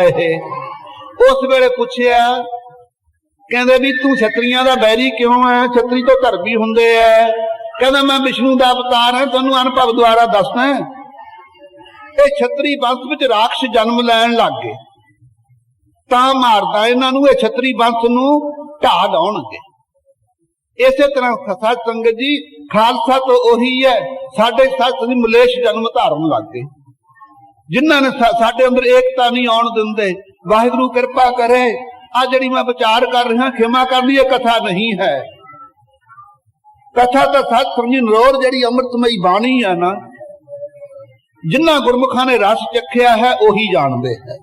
ਉਹ ਟਕਸਾਲਾਂ ਚ ਰਹਿਣ ਵਾਲੇ ਸਤ ਸੰਗੀ ਜੀਵਨ ਬਤੀਤ ਕਰਨ ਵਾਲੇ ਬਿਹੰਗਮ ਸਾਧੂ, ਉਹ ਮਹਾਂਪੁਰਖ ਪੜਾਉਣ ਵਾਲੇ ਇਹ ਬ੍ਰਹਮ ਵਿਦਿਆ ਨੂੰ, ਉਹੀ ਸਤ ਸੰਗ ਜੀ ਇਹ ਕਥਾ ਦਾ ਰਸ ਜਾਣਦੇ। ਇਹ ਰਸ ਛੱਡੇ ਉਹ ਰਸ ਆਵਾ, ਉਹ ਰਸ ਪੀਆ ਇਹ ਰਸ ਨਹੀਂ ਭਾਵਾ। ਇਹ ਰਸ ਛੱਡ ਦਈਏ ਵਿਸ਼ੇ ਵਿਕਾਰਾਂ ਦੇ, ਨਾਮ ਦਾ ਰਸ ਆਉਣ ਲੱਗ ਜਾਵੇ ਸਤ ਸੰਗਤ ਜੀ, ਫਿਰ ਇਹ ਵਿਸ਼ੇ ਰਸ ਚੰਗਾ ਨਹੀਂ ਲੱਗਦਾ ਹੈ। ਸੋ ਇੱਥੇ ਆਏ ਹਾਂ, ਇਹ ਤਾਂ ਖਾਲਸੇ ਦਾ ਸੋਧ ਸਦਈਆ ਹੈ ਜੋ ਆਪਾਂ ਬਚਨ ਕਰ ਰਹੇ ਹਾਂ ਕਿ ਆਪਾਂ ਖੜੇ ਕਿੱਥੇ ਆ, ਆਪਾਂ ਨੂੰ ਖੜਨਾ ਕਿੱਥੇ ਚਾਹੀਦਾ। ਸੋ ਸਤ ਸੰਗਤ ਜੀ ਜਿੱਥੇ ਸਾਰੀ ਦੁਨੀਆ ਦੇ ਉੱਤੇ ਸਾਰੇ ਧਰਮ ਕਹਿੰਦੇ ਰਿਤੇ ਗਿਆਨਾ ਨਾ ਮੋਕਸ਼, ਗਿਆਨ ਤੋਂ ਬਿਨਾ ਖਾਲਸਾ ਦੀ ਮੁਕਤੀ ਨਹੀਂ ਹੈ, ਲੇਕਿਨ ਉੱਥੇ ਮਹਾਰਾਜ ਜੀ ਨੇ ਸਾਡੀਆਂ ਝੋਲੀਆਂ ਭਰ ਦਿੱਤੀਆਂ। ਕਿਸੇ ਨੇ ਕਿਣਕਾ ਗਿਆਨ ਦਿੱਤਾ ਹੋ, ਕਿਸੇ ਨੇ ਥੋੜਾ ਹੋਰ ਸ਼ੇਰ ਦੇ ਦਿੱਤਾ ਹੋ, ਮਣਾ ਮੂੰਹ ਗਿਆਨ ਦੀਆਂ ਘੜੀਆਂ ਭਰ ਭਰ ਕੇ ਖਾਲਸੇ ਦੇ ਮੂਹਰੇ ਪ੍ਰਦਾਨ ਕਰ ਦਿੱਤੀਆਂ ਮਹਾਰਾਜ ਜੀ ਨੇ। ਰੋਲ ਗਿਆਨ ਦਾ ਖਜ਼ਾਨਾ ਗੁਰੂ ਗ੍ਰੰਥ ਸਾਹਿਬ ਜੀ ਹੈ। ਸੰਸਾਰ ਦੇ ਸਾਰੇ ਪੁਸਤਕ ਪੜ੍ਹ ਕੇ ਦੇਖ ਲਓ, ਆ ਕਿਤਾਬਾਂ ਵਗੈਰਾ ਚੱਕੀ ਫਿਰਦੇ ਲੋਕ, ਭਾਵੇਂ ਘੁਮਾਰੀ ਆਪਣੇ ਭਾਂਡੇ ਨੂੰ ਸੜਾਉਂਦੀ, ਪਰ ਅਸਲੀ ਗੱਲ ਵੀ ਹੁੰਦੀ ਹੈ ਨਾ ਕੋਈ ਸੱਚੀ। ਲੇਕਿਨ ਸਾਰੀ ਦੁਨੀਆ ਦੇ ਗ੍ਰੰਥ ਸਤ ਸੰਗੀ ਦੇਖੋ, ਪਰ ਜਿਹਾ ਜਿਹਾ ਗਿਆਨ ਦਾ ਖਜ਼ਾਨਾ ਮਹਾਰਾਜ ਜੀ ਨੇ ਬਖਸ਼ ਕੀਤਾ। ਕੋਈ ਰਾਜ ਵਾਰਤਾ ਨਹੀਂ, ਕੋਈ ਦੇਸ਼ ਵਾਰਤਾ ਨਹੀਂ, ਕੋਈ ਅਟਲੀਆਂ ਪਟਲੀਆਂ ਸਾਖੀਆਂ ਨਹੀਂ। ਨਰੋਲ ਕਿਹੜੀ ਪੰਕਤੀ ਹੈ ਜਿਹਦੇ ਚ ਕਿਤੇ ਹਰ ਹੈ, ਕਿਤੇ ਗੋਬਿੰਦ ਹੈ, ਕਿਤੇ ਰਾਮ ਹੈ। ਸਾਰੀਆਂ ਪੰਕਤੀਆਂ ਸਤ ਸੰਗਤ ਜੀ ਐ ਭਰੀਆਂ ਪਈਆਂ ਨੇ ਪਰਮੇਸ਼ਰ ਦੇ ਨਾਮ ਦੇ ਨਾਲ। ਪਰ ਇਹ ਅੰਨੇ ਲੋਕ ਸਤ ਸੰਗੀ ਅਕਲ ਦੇ ਫੇਰ ਵੀ ਸਿੱਖਾਂ ਨੂੰ ਟਪਲਾ ਦਿੰਦੇ, ਕਹਿੰਦੇ ਓਏ ਆ ਜਾਓ, ਬਾਣੀ ਚ ਕੁਛ ਨਹੀਂ ਰੱਖਿਆ ਹੋਇਆ। ਇਹ ਤਾਂ ਆਖੇ ਸ਼ਿਲਕ ਨੇ ਚੂਪੇ ਹੋਏ, ਸੜ ਜੇ ਇਹਨਾਂ ਲੋਕਾਂ ਦੀ ਬਾਣੀ ਸਾਧ ਸੰਗਤ ਜੀ ਦੇਹਧਾਰੀ ਪੂਜਕਾਂ ਦੀ। ਕਹਿੰਦੇ ਇਹ ਤਾਂ ਗੁਰੂ ਸਾਹਿਬ ਨੇ ਜਿਹੜੀ ਬਾਣੀ ਕੇਰਾ ਕੱਢ ਦਿੱਤੀ, ਇੱਕ ਚੂਪ ਕੇ ਸਿਲਕ ਸਿੱਟ ਦਿੱਤੇ। ਤੁਸੀਂ ਸਾਡੇ ਕੋਲੋਂ ਨਵਾਂ ਉਪਦੇਸ਼ ਲਓ। ਇਹ ਬਾਣੀ 'ਚ ਨਾਮ ਨਹੀਂ, ਸਾਨੂੰ ਤੁਹਾਨੂੰ ਵੱਖਰਾ ਨਾਮ ਦੇਵਾਂਗੇ। ਤੋ ਸਤ ਸੰਗਤ ਜੀ, ਇਹ ਜੇ ਅਕਲ ਦੇ ਅੰਨਿਆਂ ਨੂੰ ਕੀ ਕਲਯੁਗ ਦੇ ਸਮੇਂ 'ਚ ਕਰੀਏ? ਸਾਡੇ 'ਚ ਜਦੋਂ ਫੁੱਟ ਹੈ, ਵਾਹਿਗੁਰੂ ਕਿਰਪਾ ਕਰੇ, ਖਾਲਸੇ 'ਚ ਏਕਤਾ ਬਖਸ਼ੇ। ਭਾਵੇਂ ਜਥੇਬੰਦੀਆਂ ਹੁੰਦੀਆਂ ਆਈਆਂ, ਮਿਸਲਾਂ ਬਣੀਆਂ, ਜਥੇਬੰਦੀਆਂ ਇਲਾਕੇ 'ਚ ਹੋ ਜਾਣੀਆਂ, ਕੋਈ ਵੱਡੀ ਗੱਲ ਨਹੀਂ, ਲੇਕਿਨ ਏਕਾ ਖਾਲਸੇ ਦਾ ਸੱਚ ਦੀ ਏਕਤਾ ਹੋਵੇ। ਅਸੀਂ ਅਕਾਲ ਪੁਰਖ ਅੰਤਰਜਾਮੀ ਦੇ ਪੂਜਕ ਹਾਂ, ਨਾਨਾ ਤਰ੍ਹਾਂ ਦੇ ਦੇਵਤਿਆਂ ਦੇ ਪੂਜਕ ਨਹੀਂ ਹਾਂ। ਬਿਨ ਅਕਾਲ ਦੂਜੋ ਕਵਨ, ਇੱਥੇ ਖਾਲਸੇ ਦੀ ਸਤ ਸੰਗੀ ਬਿਰਤੀ ਹੈ। ਸੋ ਆਪ ਜੀ ਨੇ ਸਤ ਸੰਗਤ ਜੀ ਗੁਰਬਾਣੀ ਦੀ ਇੱਕ ਇੱਕ ਪੰਕਤੀ ਵਿੱਚ ਕਿਤਨੇ ਨਾਮ ਵਾਹਿਗੁਰੂ ਦੇ ਸੱਚ ਦੀ ਗੁੰਥਨ ਕਰਕੇ ਰੱਖੇ ਹੋਏ ਹੈ। ਸੋ ਨਾਮ ਦਾ ਖਜ਼ਾਨਾ ਕਿਤੇ ਬਾਹਰ ਝਾਕ ਭਾਲਣ ਦੀ ਲੋੜ ਨਹੀਂ ਹੈ। ਗੁਰੂ ਕੇ ਸਿੱਖ ਇਧਰਲੀਆਂ ਉਧਰਲੀਆਂ ਚੁਟਕਲੇ ਐਵੇਂ ਸੰਗਤ 'ਚ ਬੈਠ ਕੇ ਤੁਹਾਨੂੰ ਮੈਂ ਖੁਸ਼ ਕਰੀ ਜਾਵਾਂ, ਸੁਣਾਈ ਜਾਵਾਂ, ਇਹਦਾ ਨਾ ਕਥਾ ਨਹੀਂ ਹੈ। ਨਿਰੋਲ ਅੰਮ੍ਰਿਤਮਈ ਬਾਣੀ ਦੀ ਸਤ ਸੰਗਤ ਜੀ, ਇੱਕ ਨੀ ਦੋ ਨੀ ਅਨੁਭਵ ਦੁਆਰਾ ਕਥਾ ਦਾ ਰਸ ਲੈਣਾ ਚਾਹੀਏ। ਇੱਕ ਵਿਆਹ ਕਰਨੀਆਂ ਨੇ ਸਤ ਸੰਗਤ, ਇਹ ਇੱਕ ਤਬਦਿਕ ਦੀ ਬਿਮਾਰੀ ਲੱਗ ਗਈ। ਵਿਆਹ ਕਰਨਾ ਜਿਹੜੀ ਸਤ ਸੰਗਤ ਈਸ਼ ਕਿਰਤ ਹੈ, ਇਹ ਈਸ਼ਰ ਕਿਰਤ ਨਹੀਂ, ਨਾ ਜੀਵ ਕਿਰਤ ਹੈ, ਈਸ਼ਰ ਕਿਰਤ ਨਹੀਂ। ਜੀਵ ਦਾ ਕਾਨੂੰਨ ਬਣਾਇਆ ਹੋਇਆ ਈਸ਼ਰ ਤੇ ਲਾਗੂ ਨਹੀਂ ਹੁੰਦਾ। ਇਹ ਬਾਣੀ ਧੁਰ ਸੱਚਖੰਡੋਂ ਆਈ ਹੈ, ਈਸ਼ਰ ਸਰੂਪ ਹੈ। ਇਹਦੇ ਤੇ ਵੀ ਸਾਡੇ ਵਿਆਹ ਕਰਨਾ ਬਣਾਈਆਂ ਹੋਈਆਂ, ਕੀ ਇੱਥੇ ਕਾਨੂੰਨ ਲਾਗੂ ਹੋ ਜਾਣਗੇ? ਸੋ ਇਸ ਕਰਕੇ ਸਤ ਸੰਗਤ ਜੀ ਅਨੁਭਵੀ ਬਾਣੀ ਮਹਾਰਾਜ ਜੀ ਦੀ, ਉੱਥੇ ਸਤ ਸੰਗਤ ਜੀ ਕੋਈ ਕਿਸੇ ਦਾ ਕਾਨੂੰਨ ਨਹੀਂ ਚੱਲਦਾ। ਵਿਆਹ ਕਰਨਾ ਨੌ ਨੇ, ਜੇ ਸਾਰੀ ਜ਼ਿੰਦਗੀ ਬਤੀਤ ਕਰ ਲਈਏ, 2-3 ਜਨਮ ਪਧਾਰੀਏ ਨਾ, ਵਿਆਹ ਕਰਨੀ ਪੜ੍ਹੀ ਜਾਈਏ, ਤਾਂ ਸਾਰੀਆਂ ਨਹੀਂ ਪੜ੍ਹੀਆਂ ਜਾਂਦੀਆਂ।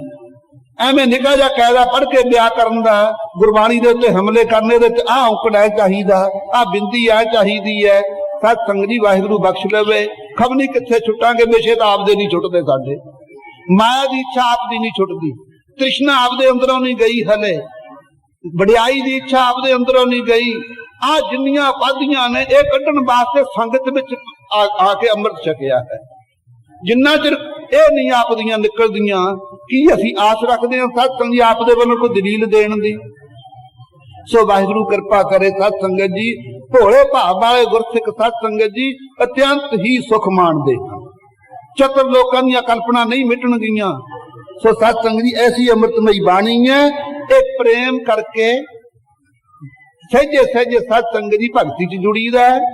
ਭਗਤੀ 'ਚ ਜੁੜ ਕਰਕੇ ਉਸ ਤੋਂ ਬਾਅਦ ਗਿਆਨ ਦੀ ਪ੍ਰਾਪਤੀ ਕਰਕੇ ਮੋਕਸ਼ ਨੂੰ ਪ੍ਰਾਪਤ ਕਰ ਜਾਈਦਾ। ਦੂਸਰੇ ਪਾਸੇ ਦੋਨੋਂ ਹੱਥੀ ਲੱਡੂ ਰੱਖੇ ਗੁਰੂ ਗੋਬਿੰਦ ਸਿੰਘ ਸਾਹਿਬ ਜੀ ਨੇ। ਲਓ ਖਾਲਸਾ ਜੀ, ਆਹ ਖਾਣ ਨੂੰ ਜੀ ਕਰਦਾ ਤਾਂ ਆਹ ਲੱਡੂ ਖਾ ਲਓ, ਆਹ ਖਾਣ ਨੂੰ ਕਰਦਾ ਆਹ ਖਾ ਲਓ। ਦੂਸਰੀ ਹੈ ਸਿਦਕ ਦੀ ਸਿੱਖੀ। ਸਿਦਕ ਦੀ ਸਿੱਖੀ ਸਾਧ ਸੰਗਤ ਜੀ, ਵੀਰ ਅਸੀਂ ਯੋਧਿਆਂ ਨੇ ਹੋਣਾ, ਧਰਮ ਦੇ ਖਾਤਰ ਜੂਝ ਜਾਣਾ। ਉੱਥੇ ਗਿਆਨ ਦੀ ਲੋੜ ਨਹੀਂ, ਧਰਮ ਦੇ ਵਾਸਤੇ ਗੁਰੂ ਕਾ ਖਾਲਸਾ ਜੂਝਦਾ ਹੈ, ਉੱਥੇ ਸਤ ਸੰਗਤ ਮੁਕਤੀ ਨੂੰ ਪ੍ਰਾਪਤ ਹੋ ਜਾਂਦਾ ਹੈ। ਉਹ ਸਿਦਕ ਦੀ ਸਿੱਖੀ ਪ੍ਰਪੱਕ ਕਰਨ ਵਾਸਤੇ ਆਪ ਜੀ ਨੇ ਖਾਲਸੇ ਦਾ ਬਾਣਾ ਪਹਿਨਾਇਆ ਹੈ। ਰਹਿਤ ਪਿਆਰੀ ਮੁਝ ਕੋ ਸਿੱਖ ਪਿਆਰਾ ਨਾ ਹੈ, ਐਸੀ ਰਹਿਤ ਵਹਿ ਦੀ ਸਿੱਖਿਆ ਦਿੱਤੀ ਹੈ। ਉਸ ਵਾਸਤੇ ਜ਼ਰੂਰੀ ਹੈ ਕਿ 10ਵੇਂ ਗੁਰੂ ਗ੍ਰੰਥ ਸਾਹਿਬ ਦੇ ਪਾਠੀ ਬਣਨਾ। ਕਿਉਂ ਨਹੀਂ ਪਾਠੀ ਬਣਦੇ 10ਵੇਂ ਗੁਰੂ ਗ੍ਰੰਥ ਸਾਹਿਬ ਦੇ? ਕੋਈ ਪਾਠ ਨਹੀਂ ਕਰਾਉਂਦਾ। ਕਿਉਂ? ਬੇਰੁਜ਼ਗਾਰੀ ਫੈਲੀ ਹੋਈ ਹੈ। ਬੇਰੁਜ਼ਗਾਰੀ ਦੇ ਧੱਕੇ ਤਾਂ ਆਪਾਂ ਇੱਥੇ ਹਜ਼ਾਰਾਂ ਕੋਹਾਂ ਤੁਰੇ ਫਿਰਦੇ ਆ। ਜੇ ਉੱਥੇ ਸਭ ਕੁਝ ਹੁੰਦਾ ਤਾਂ ਇੱਥੇ ਕਾਹਨੂੰ? ਸਾਨੂੰ ਕੀ ਕਿਹੜੇ ਵੈਦ ਨੇ ਦੱਸਿਆ ਸੀ ਏਡੀ ਦੂਰ ਆਉਣਾ? ਆਪਦੇ ਘਰ ਨੂੰ ਕੌਣ ਛੱਡਦਾ ਹੈ? ਉਹ ਬੇਰੁਜ਼ਗਾਰੀ ਹੋਣੇ ਕਰਕੇ ਕਹਿੰਦੇ ਚੱਲ ਬਈ, ਇੱਕ ਕਮੇਟੀ ਨੇ ਚੰਦ ਚਾੜਤਾ, ਬੀੜ ਕਰ ਦਿੱਤੀ ਸੱਤ ਦੀ ਪਦ ਛੇਦ, ਬਈ ਚੱਲ ਅਸੀਂ ਪੜ੍ਹੇ ਲਿਖਿਆ ਪੜ੍ਹੀ ਜਾਵਾਂਗੇ। ਉਹ ਕਹਿੰਦੇ ਪਾਠ ਕਰੀ ਚੱਲੋ, ਮਾਇਆ ਲਈ ਚੱਲੋ, ਟੱਬਰ ਪਾੜੀ ਚੱਲੋ। ਗੁਰੂ ਗ੍ਰੰਥ ਸਾਹਿਬ ਇਹ ਕੰਮ ਵਾਸਤੇ ਹੈ ਸਤ ਸੰਗਤ ਜੀ। ਸੋ ਇਹ ਕਿਉਂ ਨਾ ਸਤ ਸੰਗਤ ਜੀ ਖਾਲਸੇ 'ਚ ਘਾਟਾਂ ਆਉਣ। ਵਾਹਿਗੁਰੂ ਕਿਰਪਾ ਕਰੇ। 10ਵੇਂ ਦਾ ਪਾਠੀ ਕਾਹਤੇ ਨਹੀਂ ਕੋਈ ਪਾਠ ਨਹੀਂ ਕਰਾਉਂਦਾ। ਜੇ ਪਾਠ ਕਰਾਉਣ ਲੱਗ ਜੀਏ, ਮੇਰਾ ਖਿਆਲ ਇਹ ਵੀ ਪਾਠੀ ਬਣ ਜਾਣ ਬਹੁਤ ਸਾਰੇ, ਇੰਨਾ ਕੁ ਤਾਂ ਲਾਹਾ ਹੋ ਜਾਵੇ। ਐਸੀ ਅੰਮ੍ਰਿਤਮਈ ਬਾਣੀ ਨੂੰ ਸਤ ਸੰਗਤ ਆਪਾਂ ਛੱਡੀ ਬੈਠੇ ਹਾਂ। ਵਾਹਿਗੁਰੂ ਕਿਰਪਾ ਕਰੇ, ਸਾਰੀ ਗੁਰਬਾਣੀ ਤੇ ਖਾਲਸੇ ਨੂੰ ਨੇਚਾ ਹੋਵੇ। ਗੁਰਤਾ ਗੱਦੀ ਦੇ ਮਾਲ ਗੁਰੂ ਗ੍ਰੰਥ ਸਾਹਿਬ ਪੂਜਕ ਹਨ, ਕੋਈ ਇਹਦੇ ਸ਼ੰਕਾ ਨਹੀਂ ਹੈ। ਜੇ ਕਹੀਏ ਵੀ ਕੀ ਇਹਦੇ ਵਿੱਚ ਵਿਚਾਰ ਹੈ, ਲੇਕਿਨ ਸਤ ਸੰਗਤ ਜੀ ਸਾਰੀ ਬਾਣੀ ਦਾ ਸਤਿਕਾਰ ਹੈ। ਬਾਣੀ ਗੁਰੂ ਹੈ, ਬਾਣੀ ਵਿੱਚ ਬਾਣੀ ਅੰਮ੍ਰਿਤ ਸਾਰੇ। ਗੁਰਬਾਣੀ ਕਹੇ ਸੇਵਕ ਜਨ ਮਾਨੈ, ਪ੍ਰਤੱਖ ਗੁਰੂ ਨਿਸਤਾਰੇ। ਜਦ ਮਹਾਰਾਜ ਆਦਿ ਗੁਰੂ ਗ੍ਰੰਥ ਸਾਹਿਬ ਕਹਿੰਦੇ ਵੀ ਗੁਰਬਾਣੀ ਭਾਈ ਗੁਰੂ ਹੈ, ਫਿਰ ਜਾਪ ਸਾਹਿਬ ਸਾਡਾ ਗੁਰੂ ਨਹੀਂ? ਜੇ ਗੁਰਬਾਣੀ ਗੁਰੂ ਹੈ ਫਿਰ ਕੀ ਸਾਧ ਸੰਗਤ ਜੀ ਅਸੀਂ ਨਹੀਂ ਮੰਨਾਂਗੇ? ਐਸੀਆਂ ਵਿਚਾਰਾਂ ਦੇ ਸਾਧ ਸੰਗਤ ਜੀ ਕਰਦੇ ਹੋਏ ਜਿਤਨੀ ਅੰਮ੍ਰਿਤਮਈ ਬਾਣੀ ਹੈ ਇਸ ਨੂੰ ਸਾਧ ਸੰਗਤ ਜੀ ਸੰਪੂਰਨ ਨਿਹਚੇ ਨਾਲ ਭਾਵਨਾ ਦੇ ਨਾਲ ਪੜ੍ਹਨਾ ਚਾਹੀਏ। ਸਾਕਾਰ ਰੂਪ ਸਾਧ ਸੰਗਤ ਜੀ ਮਹਾਰਾਜ ਜੀ ਦਾ ਖਾਲਸਾ ਆਪ ਜੀ ਦਾ ਰੂਪ ਹੈ।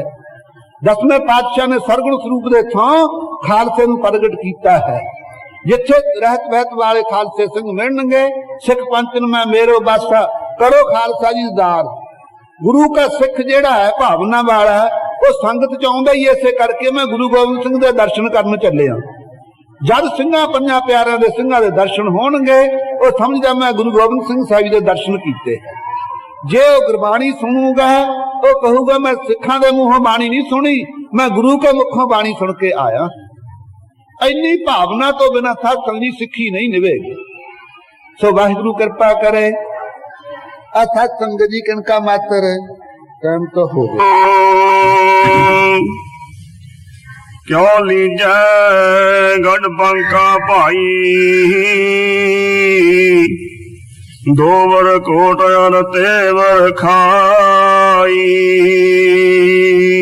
ਵਾਹਿਗੁਰੂ ਜੀ ਕਾ ਖਾਲਸਾ, ਵਾਹਿਗੁਰੂ ਜੀ ਕੀ ਫਤਿਹ। ਪਰਮ ਸਤਿਕਾਰਯੋਗ ਸਤਿਗੁਰੂ ਸਾਹਿਬ ਦੀ ਸਾਜੀ ਨਵਾਜੀ ਗੁਰੂ ਖਾਲਸਾ ਸਾਧ ਸੰਗਤ ਜੀ, ਸਤਸੰਗੀ ਜਨੋ, ਅਕਾਲ ਪੁਰਖ ਅੰਤਰਜਾਮੀ ਦੀ ਬਖਸ਼ਿਸ਼ ਦਾ ਸਦਕਾ ਜੋ ਮੰਤਵ ਵਾਸਤਵ ਵਿੱਚ ਹੈ ਇਸ ਮਾਨਸ ਦੇਹੀ ਦਾ, ਉਸ ਪ੍ਰਯੋਜਨ ਦੀ ਸਿੱਧੀ ਅਰਥ ਹੈ ਆਪਾਂ ਗੁਰੂ ਕੇ ਦਰਬਾਰ ਵਿੱਚ ਉਪਸਥਿਤ ਹਾਂ। ਆਪ ਸਤਿਗੁਰੂ ਨਾਨਕ ਦੇਵ ਗੁਰੂ ਗੋਬਿੰਦ ਸਿੰਘ ਸਾਹਿਬ ਜੀ ਜੋ ਇੱਕੋ ਹੀ ਸਰੂਪ ਹਨ, ਸਾਰਿਆਂ ਲੋਕਾਂ ਨੇ ਭਿੰਨ ਭਿੰਨ ਕਰਕੇ ਜਾਣੇ, ਲੇਕਿਨ ਜਿਹੜੇ ਗੁਰਮਤਿ ਦੇ ਧਾਰਨੀ ਗੁਰਸਿੱਖ ਨੇ ਇੱਕ ਰੂਪ ਕਿਨਹੂ ਪਹਿਚਾਨਾ, ਇੱਕ ਸਰੂਪ ਕਰਕੇ ਕਿਸੇ ਨਹੀਂ ਗੁਰਮੁਖ ਨੇ ਪਛਾਣਿਆ ਹੈ। ਏਕਾ ਬਾਣੀ ਇੱਕ ਗੁਰ ਇੱਕੋ ਸ਼ਬਦ ਵਿਚਾਰ, ਬਾਣੀ ਵੀ ਇੱਕੋ ਹੀ ਹੈ, ਏਕਤਾ ਨੂੰ ਜਣਾਉਂਦੀ ਹੈ। ਸ਼ਬਦ ਦੀ ਵਿਚਾਰ ਵੀ ਸਤ ਸੰਗੀ ਬ੍ਰਹਮ ਦੇ ਲਕਸ਼ਣ ਕੀਤੇ ਹੈ। ਗੁਰੂ ਵੀ ਸਤ ਸੰਗੀ ਗੁਰੂ ਨਾਨਕ ਦੇਵ ਗੋਬਿੰਦ ਰੂਪ ਆਪ ਹੀ ਸਤ ਸੰਗੀ ਇੱਕ ਸਰੂਪ ਹਨ। ਅੰਮ੍ਰਿਤਮਈ ਸਿੱਖਿਆ ਜਿਸ ਨੂੰ ਪੁਨ੍ਹਾ ਪੁਨ੍ਹਾ ਵਿਚਾਰ ਕੇ ਆਪਾਂ ਸਾਰੀ ਜ਼ਿੰਦਗੀ ਦਾ ਜਿਹੜਾ ਉਹ ਰਸ ਲੈਣਾ ਹੈ, ਜਿਹੜਾ ਰਸ ਖਾਣ ਪੀਣ ਪਹਿਨਣ ਚ ਸਾਰੀ ਜ਼ਿੰਦਗੀ ਨਹੀਂ ਨਾ ਆਇਆ, ਉਹ ਰਸ ਸਤ ਸੰਗੀ ਸ਼ਬਦ ਦੇ ਆਸਰੇ ਮਾਣੀ ਦਾ ਹੈ।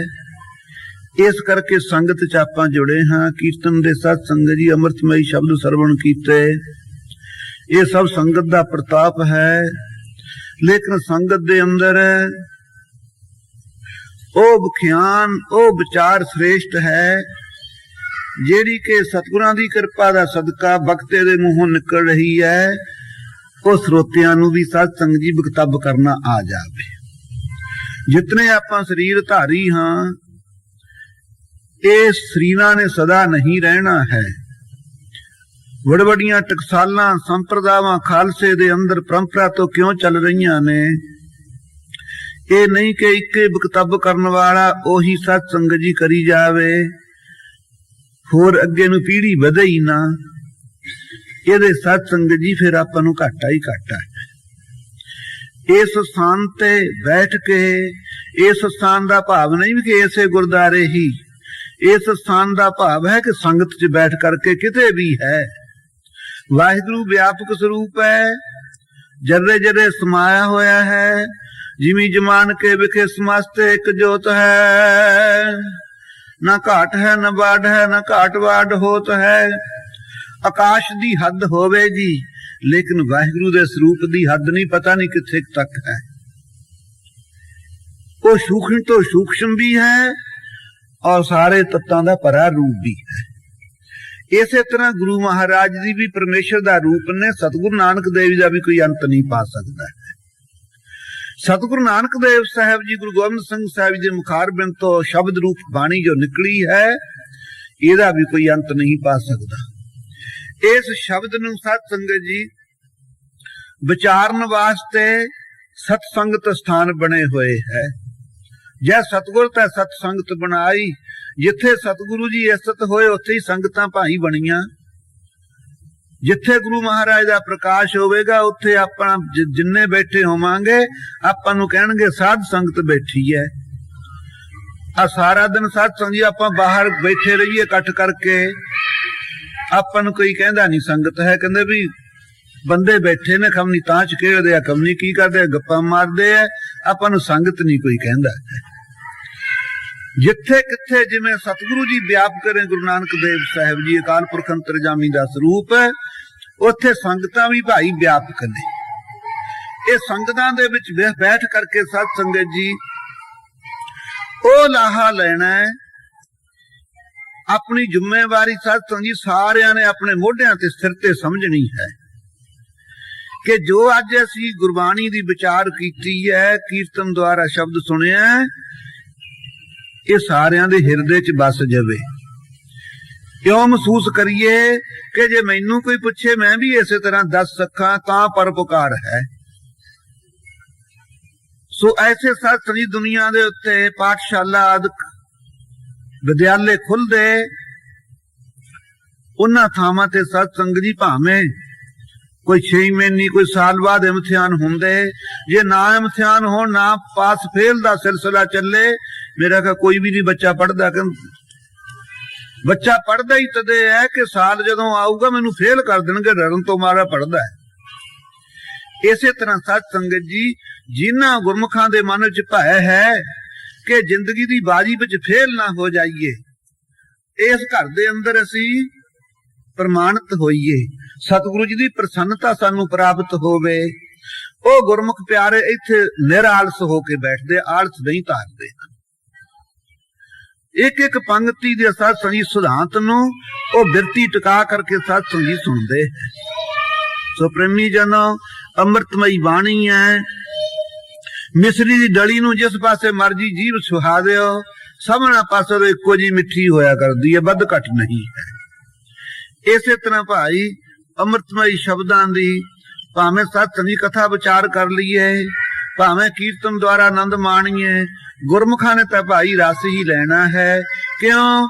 ਉਹ ਰਸ ਐਸਾ ਹੈ, ਉਹ ਰਸ ਸਤ ਸੰਗਤ ਜੀ ਰੋਗੀ ਨਹੀਂ ਸਾਨੂੰ ਬਣਾਉਂਦਾ ਹੈ। ਹੋਰ ਸਾਰੇ ਪਦਾਰਥਕ ਰਸ ਸਾਡੇ ਸਰੀਰ ਵਿੱਚ ਰੋਗ ਪੈਦਾ ਕਰ ਦਿੰਦੇ, ਲੇਕਿਨ ਵਾਹਿਗੁਰੂ ਦਾ ਨਾਮ ਰਸ ਐਸਾ ਸਤ ਸੰਗਤ ਜੀ, ਇਹ ਰਸ ਮੁੱਕਣ ਵਾਲਾ ਨਹੀਂ ਹੈ। ਇਹ ਰਸ ਸਾਨੂੰ ਪਰਲੋਕ ਵਿੱਚ ਵੀ ਆਵੇਗਾ। ਸੋ ਸਤ ਸੰਗਤ ਜੀ, ਭਗਤ ਕਬੀਰ ਜੀ ਦਾ ਇਹ ਸ਼ਬਦ ਹੈ, ਸੰਸਾਰ ਦੇ ਅੰਦਰ ਲੜਾਈਆਂ ਸਾਰੀ ਦੁਨੀਆ ਲੜਦੀ, ਪਰ ਦੋ ਤਰ੍ਹਾਂ ਦੀਆਂ ਲੜਾਈਆਂ ਸਤ ਸੰਗਤ ਜੀ, ਇੱਕ ਮਾਨਸਿਕ ਲੜਾਈ ਹੈ, ਇੱਕ ਸਰੀਰਕ ਲੜਾਈ ਹੈ। ਜਿਹੜੀ ਸਰੀਰਕ ਲੜਾਈ ਹੈ ਉਹ ਕਾਹਦੇ ਪਿੱਛੇ ਹੁੰਦੀ ਹੈ?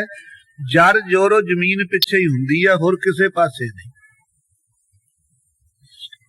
ਮਾਇਆ ਤੇ ਸਤ ਸੰਗਤ, ਜਿੱਥੇ ਕਿਤੇ ਜ਼ਮੀਨ ਦੇ ਝਗੜੇ ਨੇ ਜਾਂ ਜੋਰੋ ਘਰ ਵਾਲੀਆਂ ਦੇ ਝਗੜੇ ਨੇ। ਤ੍ਰੇਤੇ ਚ ਬੜਾ ਭਾਰੀ ਸਤ ਸੰਗਤ ਜੀ ਯੁੱਧ ਹੋਇਆ, ਰਮਾਇਣ ਹੁਣ ਤੱਕ ਦੁਨੀਆ ਥਾਂ ਥਾਂ ਪੜ੍ਹਦੀ। ਕੀ ਝਗੜਾ ਸੀ? ਇਸਤਰੀ ਦਾ ਹੀ ਝਗੜਾ ਸੀ। ਸੀਤਾ ਸਤ ਸੰਗਤ ਜੀ ਰਾਉਣ ਲੈ ਗਿਆ, ਉਸ ਵੇਲੇ ਝਗੜੇ ਚੱਲ ਪਏ, ਲੜਾਈਆਂ ਚੱਲ ਪਈਆਂ। ਇਸਤਰੀ ਦੇ ਸਤ ਸੰਗਤ ਜੀ ਝਗੜੇ ਪਿੱਛੇ ਰਮਾਇਣ ਦਾ ਜੰਗ ਹੋਇਆ ਬੜਾ ਭਾਰੀ ਤ੍ਰੇਤੇ ਚ। ਫਿਰ ਦੁਆਪਰ ਆਇਆ, ਮਹਾਭਾਰਤ ਦਾ, ਸਾਰੀ ਦੁਨੀਆ ਕਹਿੰਦੀ ਬੜੇ ਬਈ ਬੜਾ ਜੰਗ ਹੋਇਆ, 18 ਖੂਣੀਆਂ ਨਾਸ ਹੋ ਗਈਆਂ। ਉਹ ਜੰਗ ਕਿਉਂ ਹੋਇਆ? ਉਹ ਸਤ ਸੰਗਤ ਜੀ ਜਰ ਜ਼ਮੀਨ ਪਿੱਛੇ ਹੋਇਆ। ਕ੍ਰਿਸ਼ਨ ਨੇ ਕਿਹਾ ਸੀ ਇਹ ਧ੍ਰਿਤਰਾਸ਼ਟਰ ਨੂੰ, ਦੁਰਯੋਧਨ ਦੇ ਪਿਓ ਨੂੰ, ਕਿ ਤੇਰੇ ਇਹ ਭਤੀਜੇ ਨੇ ਪੰਜੇ ਪਾਂਡਵ 4-5 ਪਿੰਡ ਦੇ ਰਹਿਣ ਨੂੰ, ਇਹ ਵੀ ਵਿਚਾਰੇ ਜ਼ਿੰਦਗੀ ਬਤੀਤ ਕਰ ਲੈਣ। ਕਹਿੰਦਾ ਤੂੰ 4 ਪਿੰਡ ਭਾਲਦਾ, ਮੈਂ ਤਾਂ ਸੂਈ ਦੇ ਨੱਕੇ ਉੱਤੇ ਰੱਖਣ ਵਾਲੀ ਇੰਨੀ ਕੁ ਮਿੱਟੀ ਨਹੀਂ ਦਿੰਦਾ ਇਹਨਾਂ ਨੂੰ। ਝਗੜੇ ਚੱਲੇ ਸਤ ਸੰਗਤ ਜੀ, ਜਿੰਨੇ ਸਰੀਰਕ ਲੜਾਈਆਂ ਨੇ ਇਹ ਸਾਰੇ ਕਾਰਨ ਹੀ ਤਿੰਨ ਨੇ, ਜਰ ਜੋਰੋ ਜ਼ਮੀਨ। ਦੂਸਰੇ ਪਾਸੇ ਸਤ ਸੰਗਤ ਜੀ ਮਾਨਸਿਕ ਲੜਾਈ ਵੀ ਹੈ। ਮਾਨਸਿਕ ਲੜਾਈ ਨੂੰ ਗੁਰਸਿੱਖ ਸੂਰਮੇ ਲੜਦੇ। ਜਿੱਥੇ ਸਤ ਸੰਗਤ ਜੀ ਜਦੋਂ ਗੁਰੂ ਗੋਬਿੰਦ ਸਿੰਘ ਸਾਹਿਬ ਜੀ ਨੇ ਅਨੰਦਪੁਰ ਸਾਹਿਬ ਤਿਆਗਿਆ ਹੈ, ਆਪ ਜੀ ਜੰਗਲ ਦੇ ਇਲਾਕੇ ਨੂੰ ਮਾਲਵੇ ਦਾ ਵਰਦਾਨ ਦਿੰਦੇ ਹੋਏ ਰਾਜਸਥਾਨ ਦੇ ਇਲਾਕੇ 'ਚ ਵਿਚਰੇ। ਨਰਾਇਣਾ ਨਗਰ ਸੀ ਸਤ ਸੰਗਤ ਜੀ, ਇੱਥੇ ਦਾਦੂ ਪੰਥੀਆਂ ਦਾ ਇੱਕ ਦਾਦੂ ਸਾਧੂ ਹੋਇਆ ਹੈ। ਇਹ ਕਬੀਰ ਪੰਥੀਆਂ ਵਿੱਚੋਂ ਸ਼ਾਖ ਨਿਕਲੀ ਹੈ। ਚੰਗੇ ਕਮਾਈ ਵਾਲੇ ਸਾਧ ਸੰਗਤ ਜੀ ਦਾਦੂ ਜੀ ਸਨ। ਉਹ ਸਮਾ ਚੁੱਕੇ ਸੀ, ਥੋੜੇ ਜਿਹੇ ਚਿਰ ਹੀ ਹੋਇਆ ਸੀ। ਉਹਨਾਂ ਦੇ ਥਾਂ ਜੈਤ ਰਾਮ ਸਾਧ ਸੀ। ਜੈਤ ਰਾਮ ਸਾਧ ਨੇ ਸਾਧ ਸੰਗਤ ਜੀ ਮਹਾਰਾਜ ਦੀ ਬੜੀ ਸੇਵਾ ਕੀਤੀ। ਧੰਨ ਗੁਰੂ ਗੋਬਿੰਦ ਸਿੰਘ ਸਾਹਿਬ ਜੀ ਸਾਰੀ ਦੁਨੀਆ ਕਹਿੰਦੀ ਮਾਸ ਖਾਓ ਮਾਸ ਖਾਓ, ਕੋਈ ਵੀ ਬਚਿਆ ਨਹੀਂ, ਕੋਈ ਗੁਰਮੁਖ ਬਿਰਲਾ ਹੀ ਹੈ। ਜੈਤ ਰਾਮ ਸਾਧ ਕਹਿੰਦਾ ਮਹਾਰਾਜ ਜੀ ਅੱਜ ਸਾਰੇ ਦਲ ਦੇ ਸਮੇਤ ਮੇਰੇ ਡੇਰੇ ਵੱਲੋਂ ਮਾਰਾ ਨਿਮੰਤਰਣ ਹੈ, ਭੋਜਨ ਮਾਰਾ ਪ੍ਰਵਾਨ ਕਰ ਲੋ। ਸਤਿਗੁਰੂ ਜੀ ਸਤ ਦੀ ਪਰਖਣ ਵਾਲੇ ਕਹਿੰਦੇ ਸੰਤ ਜੀ ਤੈਨੂੰ ਪਤਾ ਸੀ ਬਾਜ ਵੀ ਰੱਖਦੇ ਹੁੰਨੇ ਆ, ਸਾਡੇ ਕੋਲੇ ਬਾਜ ਨੇ। ਜੇ ਤੁਸੀਂ ਸਾਡੇ ਸਾਰੇ ਦਲ ਨੂੰ ਸਭ ਨੂੰ ਦਿੰਨੇ ਹੋ ਰਸਤ ਬਸਤ, ਘੋੜਿਆਂ ਨੂੰ ਛੋਲੇ ਦੇ ਦਿਓਗੇ, ਨਿਹਾਰੀਆਂ ਦੇਵਾਂਗੇ, ਖਾਲਸਾ ਦੇਵੇਗਾ, ਘਾਹ ਪੱਠੇ ਦਾ ਇੰਤਜ਼ਾਮ ਕਰ ਦੋਗੇ, ਲੇਕਿਨ ਬਾਜ ਤਾਂ ਮਾਸ ਤੋਂ ਬਿਨਾਂ ਖਾਂਦੇ ਹੀ ਕੱਖ ਨਹੀਂ। ਬਈ ਉਹਨਾਂ ਨੂੰ ਪਹਿਲਾਂ ਤ੍ਰਿਪਤ ਕਰ ਲਿਓ, ਇੰਤਜ਼ਾਮ ਕਰ ਲਿਓ। ਸਾਡੇ ਇੱਕ ਪਾਸੇ ਤਾਂ ਸਾਧ ਸ੍ਰੀ ਜੈਤ ਰਾਮ ਸਾਧ ਵਿਚਾਰਾ ਵੈਸ਼ਨੂ, ਭਾਵਨਾ ਵੀ ਹਿਰਦੇ ਚ ਪੂਰੀ ਹੈ, ਮਹਾਰਾਜ ਨੂੰ ਪਰਮੇਸ਼ਰ ਰੂਪ ਮੰਨਦਾ ਹੈ। ਇਸ ਇੱਕ ਪਾਸੇ ਸਾਧ ਸੰਗਤ ਜੀ ਆਹ ਔਕੜਾ ਬਣੀ ਕਿਵੇਂ ਕਰੇ। ਆ ਬੱਚਿਆਂ ਨੂੰ ਹਟਾਇਓ ਭਾਈ। ਉਧਰ ਸਾਧ ਸੰਗਤ ਜੀ ਸਤਿਗੁਰੂ ਜੀ ਦਾ ਹੁਕਮ ਸਤ ਕਰਕੇ ਮੰਨਣਾ ਹੈ। ਇੱਕ ਪਾਸੇ ਆਪਣਾ ਧਰਮ ਹੈ। ਸਤਿਗੁਰੂ ਜੀ ਕਿਸੇ ਦਾ ਧਰਮ ਤੋੜਦੇ ਨਹੀਂ, ਲੇਕਿਨ ਪਰਖਦੇ ਜ਼ਰੂਰ ਹੈ। ਉਸ ਵੇਲੇ ਸਾਧ ਸੰਗਤ ਜੀ ਜੈਤ ਰਾਮ ਸਾਧ ਸੋਚਾਂ ਚ ਪੈ ਗਿਆ ਕਿ ਮੇਰੇ ਮਨ ਚ ਭਾਵਨਾ ਹੈ ਕਿ ਗੁਰੂ ਗੋਬਿੰਦ ਸਿੰਘ ਸਾਹਿਬ ਜੀ ਪਰਮੇਸ਼ਰ ਰੂਪ ਨੇ, ਨਵਾਂ ਪੰਥ ਖਾਲਸਾ ਪ੍ਰਗਟ ਕੀਤਾ। ਸੰਗਤ ਜੀ ਬਾਜਾਂ ਦੇ ਕੋਲੇ ਚਲਿਆ ਗਿਆ, ਕਹਿੰਦਾ ਹੇ ਬਾਜੋ, ਗੁਰੂ ਗੋਬਿੰਦ ਸਿੰਘ ਸਾਹਿਬ ਦੇ ਹਸਤਾਂ ਕਮਲਾਂ ਤੇ ਤੁਸੀਂ ਆਪਣੇ ਪਹੁੰਚਿਆਂ ਨਾਲ ਲਿਪਟ ਕਰਕੇ ਬੈਠਣ ਵਾਲੇ, ਤੁਹਾਡੇ ਅਤਿਅੰਤ ਉੱਤਮ ਭਾਗ ਹੋਣਗੇ। ਮੇਰੀ ਇੰਨੀ ਵੱਡੀ ਦਿਵ ਵਿਦਿਸ਼ਟੀ ਨਹੀਂ ਕਿ ਮੈਂ ਤੁਹਾਨੂੰ ਕੀ ਸਮਝ ਲਵਾਂ ਕਿੱਥੋਂ ਕਿੱਥੋਂ ਤੁਸੀਂ ਜੂਨਾ ਪਾਉਂਦੇ ਆਏ। ਅੱਜ ਭਾਵੇਂ ਤੁਹਾਡੀ ਬਾਜਾਂ ਵਾਲੀ ਜੂਨੀ ਹੈ, ਗੁਰੂ ਘਰ ਵਿੱਚ ਬਾਜ ਤਾਂ ਹੋਰ ਵੀ ਬੇਅੰਤ ਜੰਗਲਾਂ 'ਚ ਫਿਰਦੇ, ਪਰ ਤੁਹਾਡੇ ਉੱਤਮ ਭਾਗ ਨੇ, ਤੁਸੀਂ ਗੁਰੂ ਕੇ ਹਸਤਾਂ ਕਬਲਾਂ ਦੇ ਉੱਤੇ ਬੈਠਦੇ। ਜਿਨ੍ਹਾਂ ਹਸਤਾਂ ਕਬਰਾਂ ਨੇ ਅੰਮ੍ਰਿਤਮਈ ਬਾਣੀ ਲਿਖੀ, ਜਿਨ੍ਹਾਂ ਹਸਤਾਂ ਕਬਲਾਂ ਨੇ ਅਨੇਕਾਂ ਜੀਵਾਂ ਦੇ ਉੱਤੇ ਸਤ ਸੰਗੀ ਥਾਪੜੇ ਦੇ ਦੇ ਕੇ ਕਲਿਆਣਾ ਕਰ ਦਿੱਤੀਆਂ, ਐਸੇ ਹਸਤਾਂ ਕਬਲਾਂ ਦੇ ਉੱਤੇ ਤੁਸੀਂ ਬੈਠਣ ਵਾਲੇ ਅਤਿਅੰਤ ਪੁੰਨੀ ਹੋ। ਲੇਕਿਨ ਜੂਨਾਂ ਤੁਹਾਡੀਆਂ ਬਾਜਾਂ ਦੀਆਂ ਨੇ। ਅੱਜ ਤੁਹਾਨੂੰ ਪਤਾ ਹੈ ਤੁਸੀਂ ਵਿਚਾਰ ਤੋਂ ਬਿਨਾਂ ਨਹੀਂ ਹੋ, ਗੁਰੂ ਗੋਬਿੰਦ ਸਿੰਘ ਸਾਹਿਬ ਦੇ ਬਾਜ ਹੋਵੋ। ਇਹ ਨਹੀਂ ਹੈ ਵੀ ਤੁਹਾਡੇ ਅੰਦਰ ਵਿਚਾਰ ਨਹੀਂ ਹੈ। ਤੁਹਾਨੂੰ ਵਿਚਾਰਵਾਨ ਸਮਝ ਕੇ ਮੈਂ ਬੇਨਤੀ ਕਰਦਾ ਕਿ ਇਹ ਵੈਸ਼ਨੂਆਂ ਦਾ ਡੇਰਾ ਹੈ। ਅੱਜ ਜੇ ਤੁਸੀਂ ਸਾਧਾਂ ਦੀਆਂ ਬੱਕਲੀਆਂ ਪ੍ਰਵਾਨ ਕਰ ਲਵੋ, ਉਸੇ ਵੇਲੇ ਸਤ ਸੰਗਤ ਜੀ ਬੇਨਤੀ, ਬਾਜ ਸਿਰ ਮਾਰਨ ਲੱਗੇ ਵੀ ਹਾਂ ਪ੍ਰਵਾਨ ਬੱਕਲੀਆਂ। ਬਾਜਰੇ ਦੀਆਂ ਸਤ ਸੰਗਤ ਜੀ ਬੱਕਲੀਆਂ ਉਬਾਲ ਕੇ ਰਿੰਨ ਕੇ ਸਤ ਸੰਗਤ ਜੀ ਬਾਜਾਂ ਦੇ ਮੂਹਰੇ ਪਾ ਦਿੱਤੀਆਂ। ਬਾਜ ਫਟਾਫਟ ਸਤ ਸੰਗਤ ਜੀ ਬੱਕਲੀਆਂ ਖਾ ਗਏ। ਆਖੋ ਵਾਹਿਗੁਰੂ। ਇਹ ਹੈ ਗੁਰੂ ਘਰ ਦੇ ਅੰਦਰ ਬਰਕਤਾਂ। ਆ ਗਿਆ ਸਤ ਸੰਗਤ ਜੀ ਬਾਜਾਂ ਨੂੰ ਬੱਕਲੀਆਂ ਖਵਾ ਕੇ, ਕਦੇ ਬਾਜਾਂ ਨੇ ਬੱਕਲੀਆਂ ਖਾਧੀਆਂ, ਕਦੇ ਚੜ੍ਹਦੇ ਲਹਿੰਦੇ। ਇਹ ਹੈ ਅਚਰਜ ਕਥਾ ਇਸ ਘਰ ਦੀ, ਜਿਹੜੀ ਦੁਨੀਆ ਕਹਿੰਦੀ ਹੈ ਮਾਸ ਤੋਂ ਬਿਨਾਂ ਸਰ ਨਹੀਂ ਸਕਦਾ। ਜਿਹੜੇ ਜੀਵਾਂ ਦਾ ਨਹੀਂ ਮਾਸ ਤੋਂ ਬਿਨਾਂ ਕਰ ਸਕਦਾ ਸਤ ਸੰਗਤ ਜੀ, ਉਹਨਾਂ ਨੇ ਵੀ ਬੱਕਲੀਆਂ ਪ੍ਰਵਾਨ ਕਰ ਲਈਆਂ। ਉਸ ਵੇਲੇ ਗੁਰੂ ਗੋਬਿੰਦ ਸਿੰਘ ਸਾਹਿਬ ਦੇ ਪਾਸ ਗਿਆ, ਕਹਿੰਦਾ ਮਹਾਰਾਜ ਜੀ ਤੁਹਾਡੇ ਬਾਜਾਂ ਨੂੰ ਤਾਂ ਮੈਂ ਤ੍ਰਿਪਤ ਘਰੇ ਆਇਆ। ਮਹਾਰਾਜ ਕਹਿੰਦੇ ਕੀ ਵੱਢਿਆ ਸੀ? ਬੱਕਰਾ ਵੱਢਿਆ ਸੀ ਜਾਂ ਕੋਈ ਹੋਰ ਕੁਝ ਲਿਆਂਦੇ, ਕੁੱਕੜ ਕਾਕੜ? ਕਹਿੰਦਾ ਮਹਾਰਾਜ ਕੁਛ ਵੀ ਨਹੀਂ ਲਿਆਂਦਾ। ਆਖੇ ਕੀ ਖਵਾ ਕੇ ਆਇਆ? ਕਹਿੰਦਾ ਮਹਾਰਾਜ ਬੱਕਲੀਆਂ ਖਵਾ ਕੇ ਆਇਆ। ਕਹਿੰਦੇ ਖਾ ਲੀਆਂ? ਕਹਿੰਦੇ ਸਾਡੇ ਕੋਲ ਤਾਂ ਕਦੇ ਖਾਧੀਆਂ ਨਹੀਂ। ਕਹਿੰਦੇ ਮਹਾਰਾਜ ਤੁਸੀਂ ਉਹਨਾਂ ਨੂੰ ਕਿਹਾ ਹੀ ਨਹੀਂ ਹੋਣਾ, ਤੁਹਾਡੇ ਹੀ ਅਧੀਨ ਨੇ ਮਹਾਰਾਜ ਬਾਜਾਂ ਨੂੰ। ਭਾਵੇਂ ਤੁਸੀਂ ਘਾਹ ਖਵਾ ਦਿਓ, ਭਾਵੇਂ ਮਾਸ ਖਵਾ ਦਿਓ, ਆਪ ਸ਼ਕਤੀ ਦੇ ਮਾਲਕ ਹੋ। ਪਰ ਮਹਾਰਾਜ ਤੁਹਾਡਾ ਨਾਂ ਲਿਆ ਸੀ ਕਿ ਤੁਸੀਂ ਗੁਰੂ ਘਰ ਵਿੱਚ ਰਹਿੰਦੇ, ਗੁਰੂ ਕੇ ਰੋਜ਼ ਦਰਸ਼ਨ ਕਰਦੇ, ਭਾਵੇਂ ਮਾਨਸ ਦੇਹੀ ਹੈ, ਪਰ ਫਿਰ ਵੀ ਤੁਸੀਂ ਅਤਿਅੰਤ ਪੁੰਨੀ ਭਾਗਾਂ ਵਾਲੇ ਹੋ। ਅੱਜ ਮੇਰੇ ਗਰੀਬ ਦੇ ਸਾਧ ਦੇ ਡੇਰੇ ਤੇ ਆਏ ਹੋ, ਤੁਸੀਂ ਬੱਕਲੀਆਂ ਖਾ ਲਓ। ਮਹਾਰਾਜ ਉਹਨਾਂ ਨੇ ਛਕ ਲੀਆਂ। ਸਤਿਗੁਰੂ ਜੀ ਬੜੇ ਮੁਸਕਰਾਏ, ਕਹਿੰਦੇ ਚੰਗਾ ਸੰਤ ਜੀ, ਫਿਰ ਹੁਣ ਸਾਨੂੰ ਵੀ ਭੋਜਨ ਸਾਰੇ ਦਲ ਨੂੰ ਪ੍ਰਵਾਨ ਹੈ। ਭੋਜਨ ਸਾਧ ਸੰਗਤ ਜੀ ਬੜਾ ਪ੍ਰਸੰਨਤਾ ਧਾਰ ਕੇ ਨੇ ਪਕਵਾਨ ਬਣਾਏ, ਖਾਲਸੇ ਨੂੰ ਭੋਜਨ ਛਕਾਇਆ ਔਰ ਇਹਦੇ ਵੀ ਭਾਗ ਖੁੱਲੇ ਜਾਤਰਾਮ ਸਾਧ ਦੇ। ਆ ਕੇ ਕੋਲੇ ਬੈਠ ਗਿਆ ਦੂਸਰੇ ਦਿਨ, ਕਹਿੰਦਾ ਮਹਾਰਾਜ ਜੀ, ਜਿਸ ਪ੍ਰਕਾਰ ਆਪ ਜੀ ਨੇ ਅਨੰਦਪੁਰ ਸਾਹਿਬ ਛੱਡ ਕੇ ਸੰਕਟ ਝੱਲੇ, ਜੋ ਜੋ ਭਾਣਾ ਵਰਤਿਆ ਮੈਂ ਸਾਰਾ ਕੰਨੀ ਸੁਣਦਾ ਰਿਹਾ। ਅੱਜ ਮਹਾਰਾਜ ਤੁਸੀਂ ਮੇਰੇ ਆਸ਼ਰਮ ਤੇ ਆਇਆ, ਮੈਂ ਤੁਸੀਂ ਮੈਨੂੰ ਦਰਸ਼ਨ ਦਿੱਤੇ, ਪਰ ਮਹਾਰਾਜ ਸਾਧੂਆਂ ਦਾ ਮਤ ਤਾਂ ਵੱਖਰਾ ਹੀ ਹੈ। ਮਹਾਰਾਜ ਕਹਿੰਦੇ ਕੀ ਹੈ? ਕਹਿੰਦਾ ਜੀ ਸਾਡੇ ਦਾਦੂ ਜੀ ਨੇ ਲਿਖਿਆ ਹੈ, ਦਾਦੂ ਦਾਵਾ ਛੱਡ ਕੇ ਬਿਨ ਦਾਵੇ ਦਿਨ ਕੱਟ, ਕੀਤੀ ਸੌਦਾ ਕਰ ਗਈ ਇਸ ਪਸਾਰੀ ਦੀ ਹੱਟ। ਸਾਡੇ ਤਾਂ ਜੀ ਆਹ ਹੈ ਸਿਧਾਂਤ ਸਾਧੂਆਂ ਦਾ, ਦਾਵਾ ਨਾ ਮੇਰ ਦਾ ਹੁੰਦਾ ਹੈ, ਬਈ ਮੇਰ ਨਹੀਂ ਕਰਨੀ ਚਾਹੀਦੀ। ਜਦ ਮੇਰ ਕਰਾਂਗੇ ਜਦੋਂ ਹੀ ਪੁਆੜੇ ਪੈਣਗੇ, ਕਿਉਂ ਜਿਹੜੀ ਵਸਤੂ ਦੇ ਉੱਤੇ ਆਪਣੀ ਮਮਤਾ ਮੇਰ ਹੈ, ਜਦ ਉਹਨੂੰ ਕੋਈ ਛੇੜੂਗਾ ਆਪਾਂ ਆਪੇ ਲੜ ਪੈਣਾ, ਲੋਹੇ ਲਾਕੇ ਹੋ ਕੇ ਕ੍ਰੋਧ ਦੇ ਨਾਲ ਐਨ ਤਪ ਜਮਾਂਗੇ। ਸਾਧੂਆਂ ਨੂੰ ਤਾਂ ਜੀ ਜਿਹੜੇ ਭਾਵ ਭਗਤੀ ਦੀ ਲੈਣ ਵਾਲੇ ਨੇ, ਉਹਨਾਂ ਨੂੰ ਤਾਂ ਇਹੀ ਚਾਹੀਦਾ ਵੀ ਦਾਦੂ ਦੀ ਕਹਿੰਦੇ ਨੇ ਬਈ ਦਾਵਾ ਮੇਰ ਤੇਰ ਛੱਡ ਦੇਣੀ ਚਾਹੀਦੀ ਆ, ਬਿਨਾਂ ਮੇਰ ਤੇਰ ਤੋਂ ਦਿਨ ਕੱਟਣੇ ਚਾਹੀਦੇ ਆ। ਇਹ ਸੰਸਾਰ ਆ ਜਿਹੜਾ ਪਸਾਰੀ ਪਰਮੇਸ਼ਰ ਦੀ ਹੱਟੀ ਹੈ, ਕਿਤਨੇ ਹੀ ਇੱਥੇ ਕਰਮਾਂ ਧਰਮਾਂ ਦਾ ਸੌਦਾ ਕਰਦੇ ਦੁਨੀਆ ਤੁਰੀ ਗਈ। ਕਹਿੰਦੇ ਇੱਕ ਕਦਮ ਚ ਪੱਟੀਏ ਤਾਂ ਰਾਜੇ ਦੀ ਕਬਰ ਤੇ ਟਿਕਦਾ, ਦੂਜਾ ਵਜ਼ੀਰ ਦੇ। ਰਾਜੇ ਵਜ਼ੀਰ ਹੀ ਇੰਨੇ ਹੋ ਚੁੱਕੇ, ਬੰਦਿਆਂ ਦੀ ਤਾਂ ਗਿਣਤੀ ਕੀ ਹੈ। ਇੱਥੇ ਬਿਨਾਂ ਮੇਰ ਤੇਰ ਤੋਂ ਦਿਨ ਕੱਟ ਕੇ ਮਨ ਨੂੰ ਬਾਣੀ ਸਿਮਰਨ ਵਿੱਚ ਲਾ ਕਰਕੇ ਬਤੀਤ ਕਰਨਾ ਚਾਹੀਦਾ ਜੀਵਨ।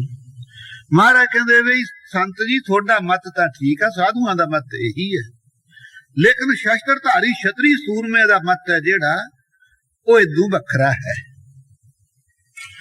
ਅਸੀਂ ਪੰਥ ਖਾਲਸਾ ਪ੍ਰਗਟ ਕੀਤਾ, ਸ਼ਸਤਰਧਾਰੀ ਹੈ। ਪਹਿਲੇ ਸਰੂਪਾਂ ਚ ਅਸੀਂ ਸਾਤਮਈ ਰੂਪ ਬੇਅੰਤ ਧਾਰਨ ਕੀਤਾ, ਲੇਕਿਨ ਅੱਜ ਸਮਾਂ ਬਦਲ ਗਿਆ, ਵਿਲੱਖਣ ਹੈ।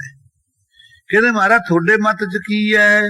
ਸਤਿਗੁਰੂ ਜੀ ਸਤ ਸੰਗਤ ਜੀ ਉਸ ਵੇਲੇ ਕਹਿਣ ਲੱਗੇ, ਅਸੀਂ ਤੇਰੇ ਦਾਦੂ ਦੇ ਨਾਂ ਤੇ ਹੀ ਬਚਨ ਕਰ ਦਿੰਨੇ ਆ, ਦਾਦੂ ਦਾਵਾ ਰੱਖ ਕੇ ਸਭ ਨੂੰ ਲਈਏ ਲੁੱਟ, ਏਕੋ ਰੈਸੀ ਖਾਲਸਾ ਹੋਰ ਮਰਸਨ ਹੁੱਟ। ਆ ਉੱਤਰ ਦਿੱਤਾ ਮਹਾਰਾਜ ਜੀ ਨੇ। ਕਹਿੰਦੇ ਵੀ ਅਸੀਂ ਕਹਿੰਦੇ ਵੀ ਦਾਵਾ ਮੇਰ ਰੱਖੇ ਸ਼ਸਤਰਧਾਰੀ ਖਾਲਸਾ,